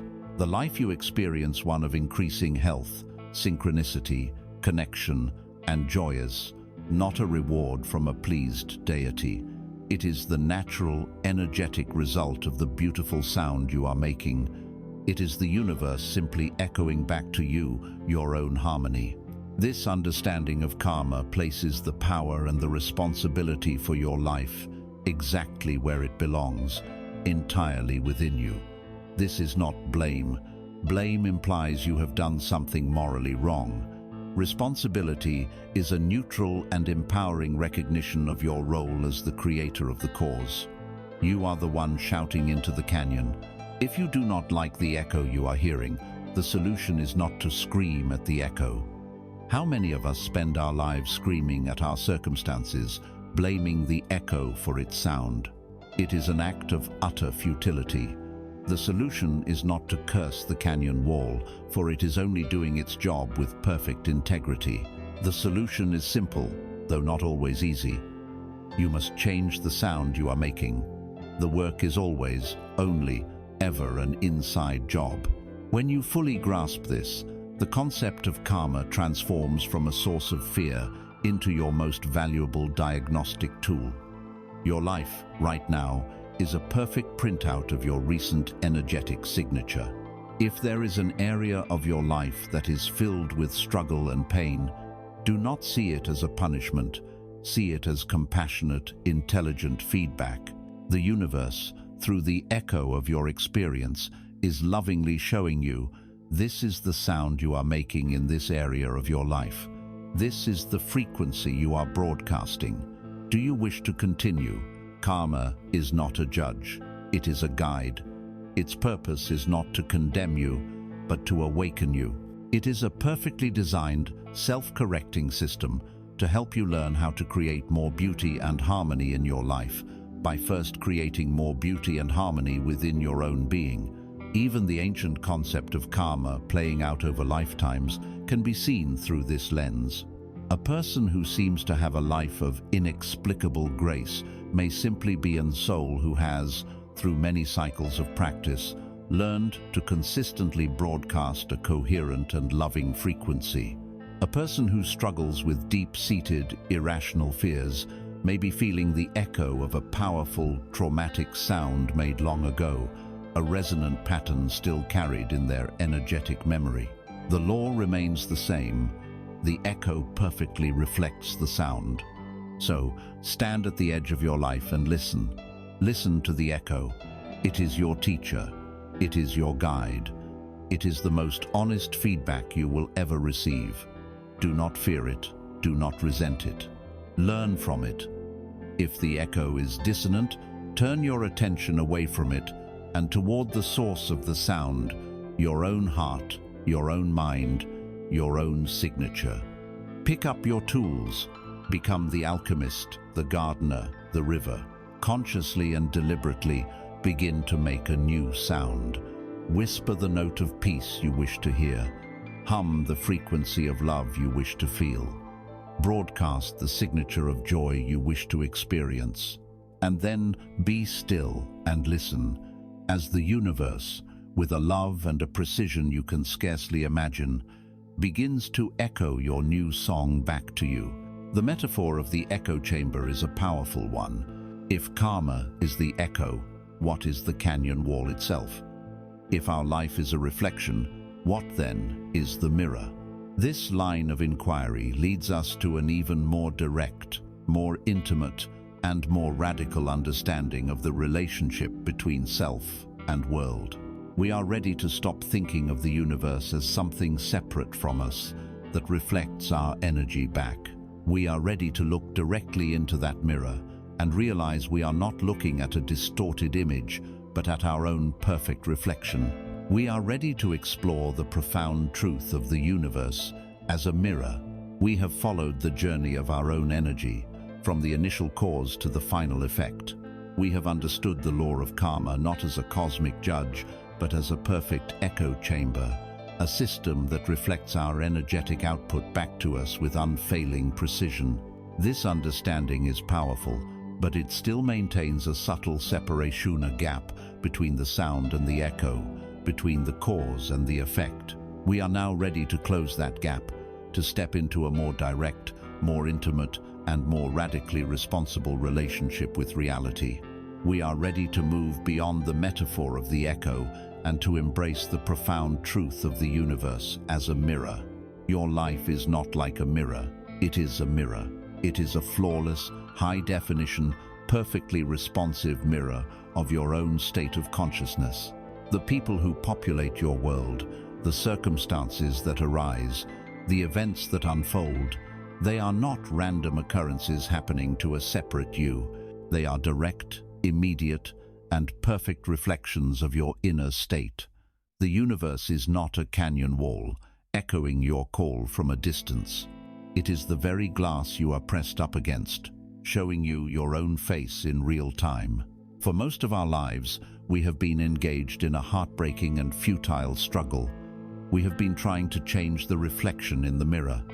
Look at the absurdity of the human condition through this lens. When the mirror shows us a face contorted with a frown, perhaps in the form of an angry boss or a difficult family member, we run to the mirror and try to physically force the reflection's lips into a smile. We plead with it, we bargain with it, we yell at it, we try to manipulate it. We spend our lives trying to rearrange the features of a face that is not even there. It is a phantom, a projection on glass. When the mirror shows us a reflection of lack, of poverty, of loneliness, we get out our paints and try to create a picture of wealth or companionship on the surface of the mirror, and then we are endlessly frustrated when our reality remains unchanged. This is the madness of the externally focused life. It is the core of all victimhood, the belief that the source of our experience is outside of ourselves, in the reflection rather than within us, in the face that is looking. The great turning point of your entire spiritual journey, the moment you reclaim your absolute power as a creator, is the moment you stop looking at the reflection and you finally turn your attention 180 degrees to the source of the reflection, yourself. It is the moment you realize that the only thing you have ever had any power over, and the only thing you will ever need any power over, is the expression on your own face. This requires a level of responsibility that is both terrifying and exhilarating. It is a responsibility beyond blame. It means that the critical person in your life is not, in their essence, a critical person. They are the mirror, perfectly reflecting the critic that lives inside of you. Your own habit of self-judgment, your own signature of not good enough, is being projected onto the blank screen of this other person, and they are graciously playing the role that your energy has assigned to them. To change this person, to make them softer and more accepting, you must stop trying to manage them. The work is to do your own inner alchemy, to find the wound where your inner critic was born, and to heal it with compassion. It is to cultivate the garden of your mind, to uproot the weeds of self-judgment, and to plant the seeds of self-acceptance. As you genuinely begin to love and approve of yourself, the reflection in the mirror must change. It is a law. The person will either soften their approach toward you, or they will fade from your life, their role complete, to be replaced by a new reflection that mirrors your new inner state of self-love. If your world appears to be chaotic, unstable, and full of drama, the mirror is showing you the chaos of your own ungardened mind and your own turbulent, energetic signature. The answer is not to try and control every person and circumstance to create order in the world. That is the path of the frantic dam builder, and it leads to exhaustion. The answer is to turn inward and bring order and peace to your own inner landscape. As you cultivate inner stillness, as you learn to flow as the river, the mirror has no choice but to show you a calmer, more stable, and more harmonious world. If you yearn for a deeply loving and supportive partner, the mirror is asking you to first become that partner to yourself. If your energetic signature is one of neediness, of I am a half that needs another half to be whole, the mirror will perfectly reflect this by bringing you partners who are unavailable, who cannot fully commit, or who amplify your feeling of incompleteness. The work is to turn away from the search for a savior and to embark on the sacred journey of becoming whole within yourself. Cultivate your own passions, enjoy your own company, heal your own wounds. As you begin to radiate a signature of wholeness, of self-love, and of joyous sufficiency, the mirror will do what it must. It will bring you a reflection that matches your new Sangha partner who is also whole, and who can meet you in a dance of mutual support and celebration, not of codependent need. The world is a blank screen, and your consciousness is the projector. We do not see the world as it is, we see the world as we are. If the film running in your projector is a horror movie of fear and scarcity, then you will see monsters and threats projected onto every blank wall you encounter. If the film is a romance of love and connection, you will see beauty and kinship everywhere you look. The work is never ever to scrub the screen. The work is always to change the film running in your projector. So, how do we practice this? The practice is to use your life as the ultimate feedback. Look at your life, at your reflection, with radical honesty and without blame. Where is there friction, struggle, or pain? See these experiences not as problems, but as divine pointers, as arrows indicating exactly where the inner work is needed.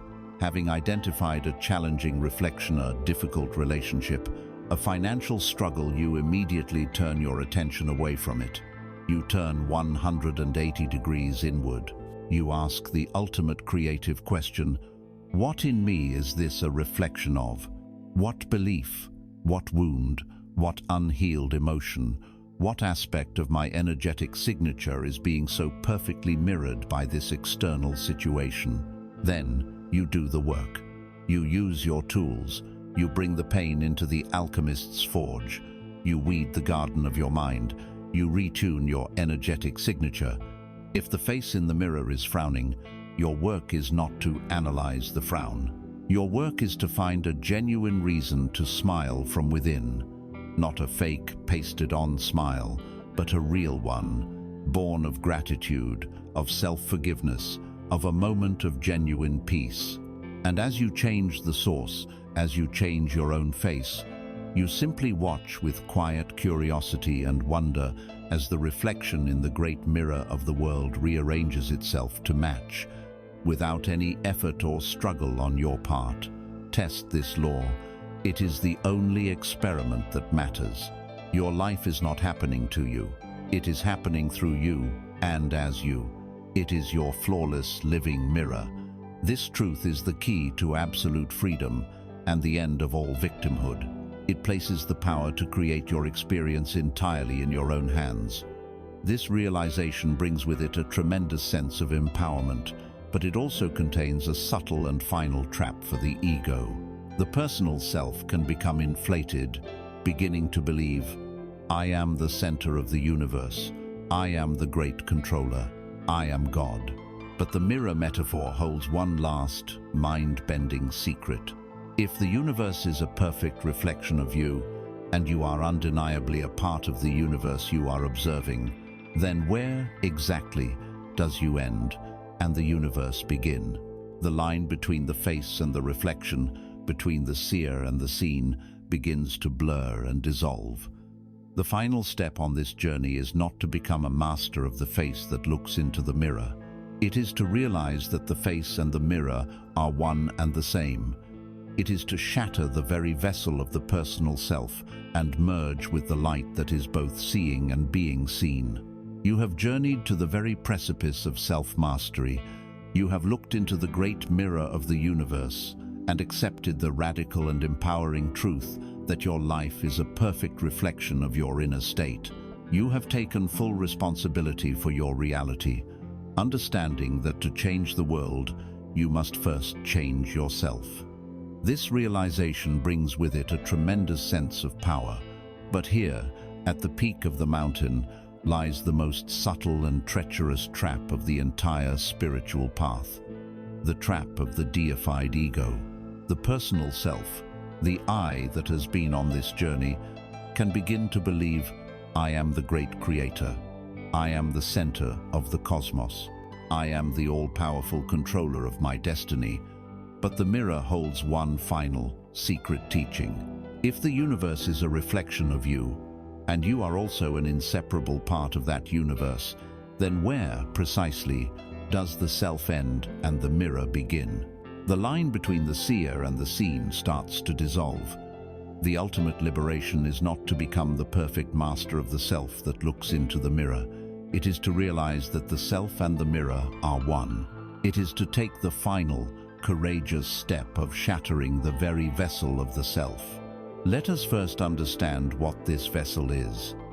Imagine that your true nature, your essential being, is pure, formless, light and infinite, boundless consciousness. To have an experience in this physical world, this light needed a container, a vehicle. This vehicle is your personal self, your ego. Think of it as a beautiful, intricate clay pot, uniquely shaped and patterned. The clay of the pot is made from the earth of your life, your name, your body, your memories, your personality, your roles as a parent, a child, a worker, a friend. It is the entire story of me. This vessel has been absolutely essential. It has allowed your light to navigate the world, to interact, to learn, to love. There is nothing inherently wrong with the vessel.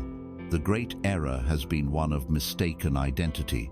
You have spent your entire life believing that you are the clay pot, while forgetting that your true nature is the formless light that illuminates it from within. Let us speak of this light. We have called it the Watcher, the silent, impartial awareness that has been the steady witness to your entire journey. We must now understand its true nature. The awareness that looks out through your eyes is not your personal awareness. It is the same universal, indivisible awareness that looks out through the eyes of every other being. The light inside your vessel is made of the exact same substance as the light outside your vessel. Consciousness is one. It is like the space in this room and the space in the next room. We can build a wall between them, but the space itself is the same, continuous whole. The ego, the vessel of self, is the wall that creates the illusion of a separate me consciousness inside and a separate world consciousness outside. For years, your journey has been about improving the vessel. You have been diligently cleaning it, repairing its cracks, and painting it with more beautiful patterns. This is noble and necessary work. You learn to manage your emotional reactions, to cultivate your mental garden, to create a more harmonious and beautiful pot. But the ego, in its infinite cleverness, can co-opt this very process. The spiritual journey can become the ego's final and most ambitious project, the project of creating the perfectly enlightened self. It wants to become the most flawless, serene, wise, and loving pot in all of existence. It wants to be a pot that never cracks, that never gets dirty. But this is still the prison of perfection. It is still a state of separation. The ultimate freedom is not found in possessing the most beautiful vessel in the universe. It is found in the shattering realization that you are not the vessel at all. You are the light itself. How then do we see beyond the clay? How do we break this spell of mistaken identity? We do it through the most direct and powerful practice of all, the practice of self-inquiry. We take the sword of our focused awareness, and we use it to gently but persistently cut away everything that is not us. It is a process of negation, of seeing what we are not, in order to realize what we truly are. Let us begin this inquiry now. Settle into your anchored stillness. Bring your awareness to your physical body. You have a body with its sensations, its pleasures, its pains. But are you this body? The body changes, it ages, it gets sick, it will one day die. Yet, the awareness that is looking at the body, the sense of I that is witnessing it, has remained constant throughout your life. You are the witness of the body, so you cannot be the body. Let that layer fall away. Now, bring your awareness to your thoughts. Thoughts of every kind parade through your mind. But are you these thoughts? You are aware of your thoughts. You can watch them arise, linger, and dissolve. If you are the one watching the thoughts, you cannot be the thoughts. The seer is not the seen. Let that layer fall away. Bring your awareness to your emotions. Waves of joy, sadness, anger, and fear move through you. But are you these emotions? You are aware of the feeling of anger. You can witness the wave of sadness as it crests and falls. If you are the witness of the emotion, you cannot be the emotion. Let that layer fall away. What about your roles, your story, your name? These are the most intimate parts of the vessel. I am a mother, I am an artist, I am John. But these are just labels, stories constructed in time. You were a conscious being before you were given that name, before you took on that role. The awareness in you is more ancient and fundamental than any story you can tell about it. So, you are not your roles, you are not your story, you are not your name. Let them all fall away. After this process of elimination, after everything that can be perceived, your body, your thoughts, your emotions, your story has been set aside as not me, what remains? Do not try to answer with a concept. Feel into the experience. What remains is the background, the screen, the silent, empty, luminous space of pure awareness itself. It has no name, no form, no qualities. It simply is. And in that silent knowing, a new, true I reveals itself. Not the small, personal I of the ego, but the vast, universal I am of pure existence. This is your true face. This is the light. This realization is not something you achieve. It is something you uncover, and you have already had glimpses of it. Think of a time you were completely absorbed in a creative act, in what is called a flow state. In that moment, the sense of a separate you doing the activity dissolved. There was only the doing, only the flow. The vessel became transparent. Think of a time you stood before a majestic sunset or a vast mountain range and felt a sense of profound awe. In that moment, your small, personal self vanished, and you felt a sense of merging with the immense beauty before you. The light inside and the light outside became one. Think of a moment of deep, selfless love. In that instant, the boundary between you and the beloved became porous, and there was only the shared experience of love itself. These are not just pleasant psychological states. These are moments when the veil of the ego thinned, and you experienced a taste of your true, boundless nature. The final shattering of the vessel is the permanent establishment of this state. It is not a violent, explosive event. It is often a quiet, gentle, and irreversible crumbling of an illusion that was never real to begin with. It is the moment you stop identifying with the wave and realize you are the entire ocean. The painful, constricting sense of being a separate me trapped inside a body, looking out at a separate world, simply falls away. There is no longer a seer and a seen. There is only seeing. There is no longer a thinker and a thought. There is only thinking. There is no longer a feeler and a feeling. There is only pure, unmediated experience. What is life like after the vessel shatters? It is not the annihilation that the ego fears. The unique personality, the character you have played for so long, may continue to function in the world. It can still laugh and plan and interact. But you are no longer trapped inside it. You are the vast, silent space in which this character, this beautiful play of personality, is allowed to happen. You are the dreamer who has awakened and who can now enjoy the dream without mistaking it for reality. Life is no longer a problem to be solved or a battle to be won. It is a dance to be danced, a song to be sung, a play to be witnessed with boundless love and amusement. The desperate seeking for something more love, more peace, more success finally comes to an end, because in the merging of the inner and the outer, in the realization of your own boundless nature, you discover the profound truth. There is nothing missing. You were, and have always been, whole and complete. The struggle is over. The war is won. The seeker and the seeking have dissolved into the found, and what remains in the aftermath of this ultimate liberation. It is not a riot of blissful noise or a grand conceptual finale. What remains is a profound, deep, and resonant silence. It is the silence that was here before the first thought, before the first sound of creation. It is the silence from which all true music is born and to which all music returns.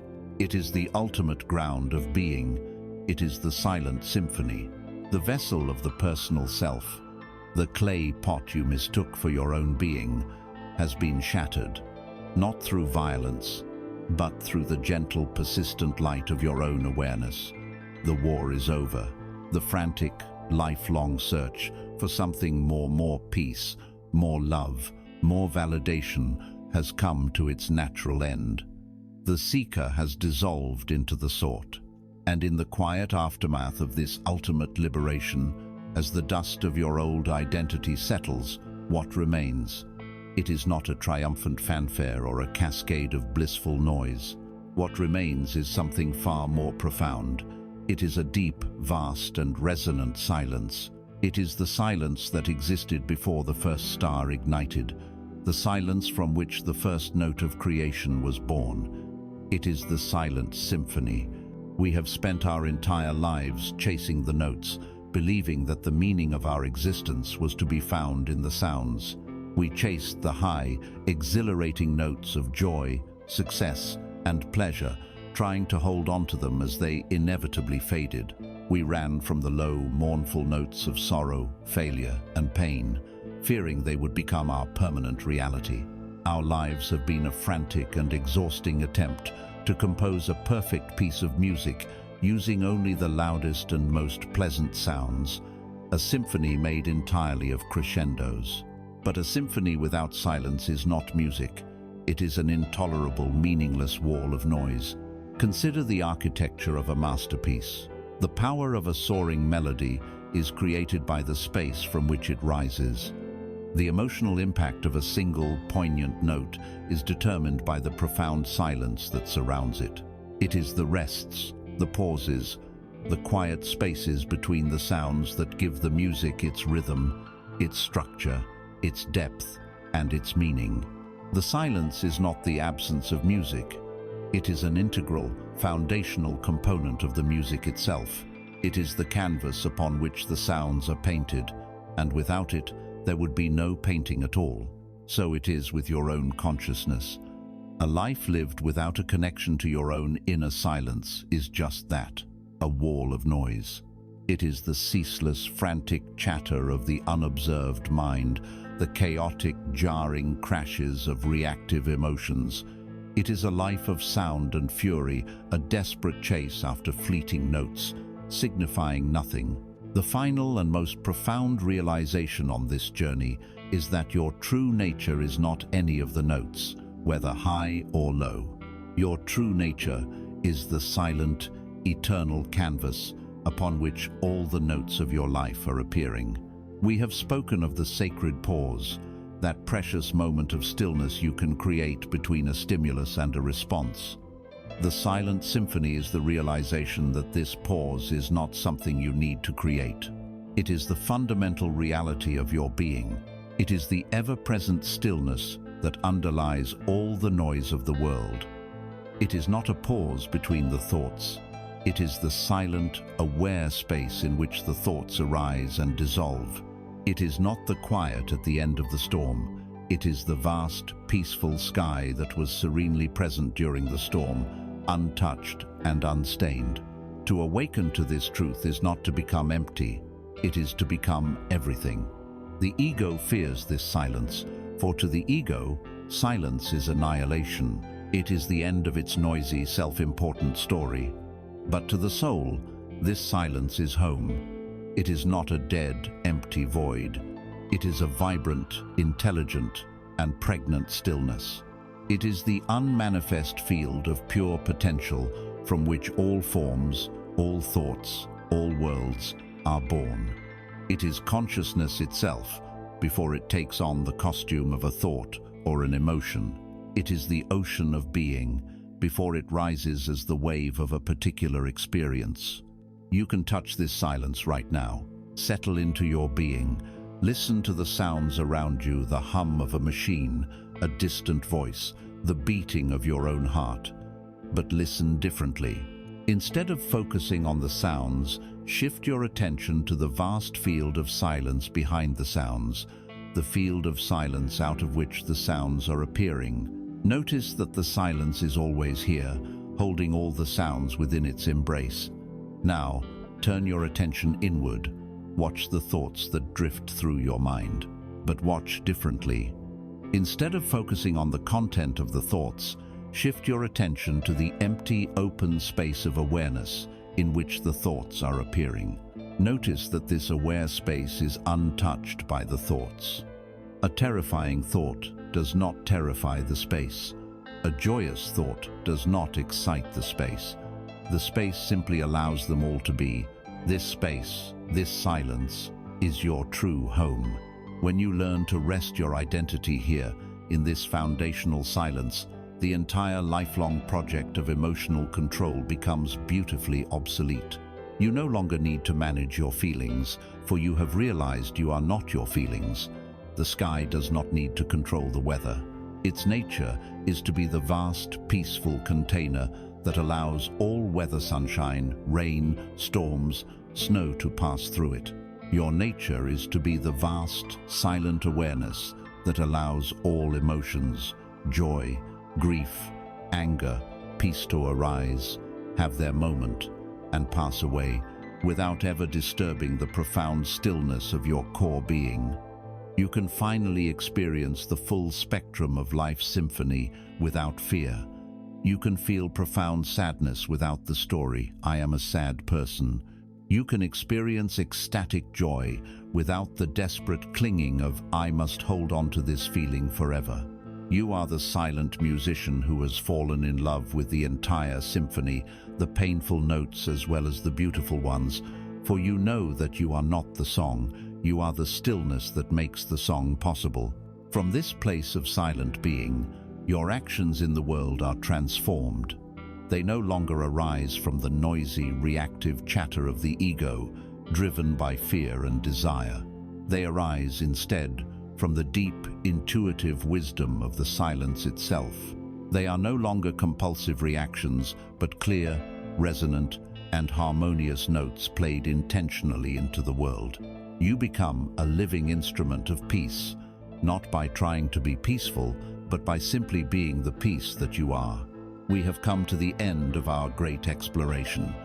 We began in the chaotic noise of reaction, a ship lost in a storm. We have journeyed through the inner landscapes of our own consciousness, learning to be the alchemist of our pain, the gardener of our mind, the watcher on the hill, and the river of surrender. We have shattered the final illusion of the separate self, the vessel that kept us feeling small and alone. And here, at the end of all the mapping and the striving, we find we have arrived back where we began, but we see the place for the first time. We have arrived at the silence that was always here, patiently waiting for us beneath all the noise.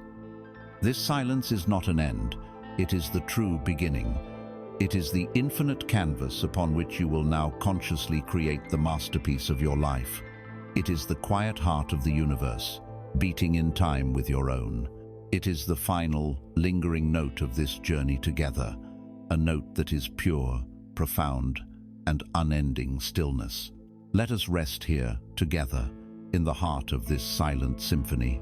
And so, we rest here, in the quiet, in the stillness that was here before the first word of this journey was spoken, and which will remain long after the last word has faded. We have traveled far together, you and I. From the chaotic, muddy battlefield of reaction, we learned to climb the high ground of the watcher. In the alchemist's forge of our own heart, we learned to transform the lead of our pain into the gold of our wisdom. In the fertile landscape of our consciousness, we learned to be the patient gardener of the mind. We have learned to be the river that flows, the sun that shines, the mirror that reflects.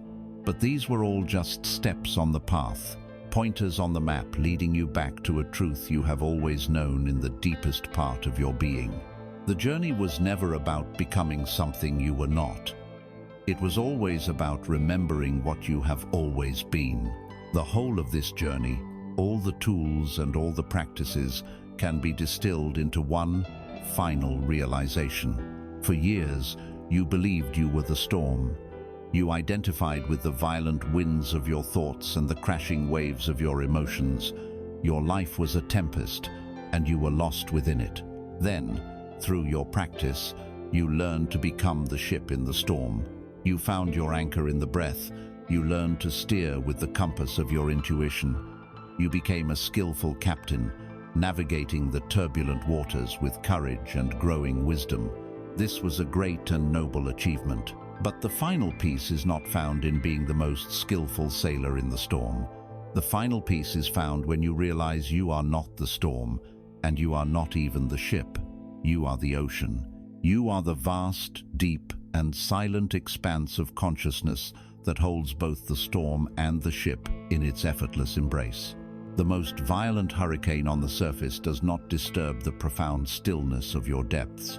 The waves of emotion can crash and foam, the winds of thought can howl and rage, but here, in the deep, you remain untouched, serene, and whole. This is your true nature. This is your home. The work, from this day forward, is not to fight the storm, nor is it to endlessly manage the ship.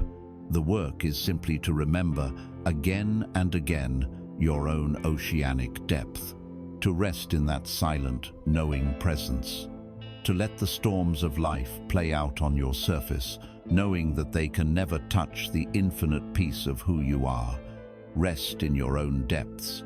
The journey of becoming is complete. The joy of being has just begun.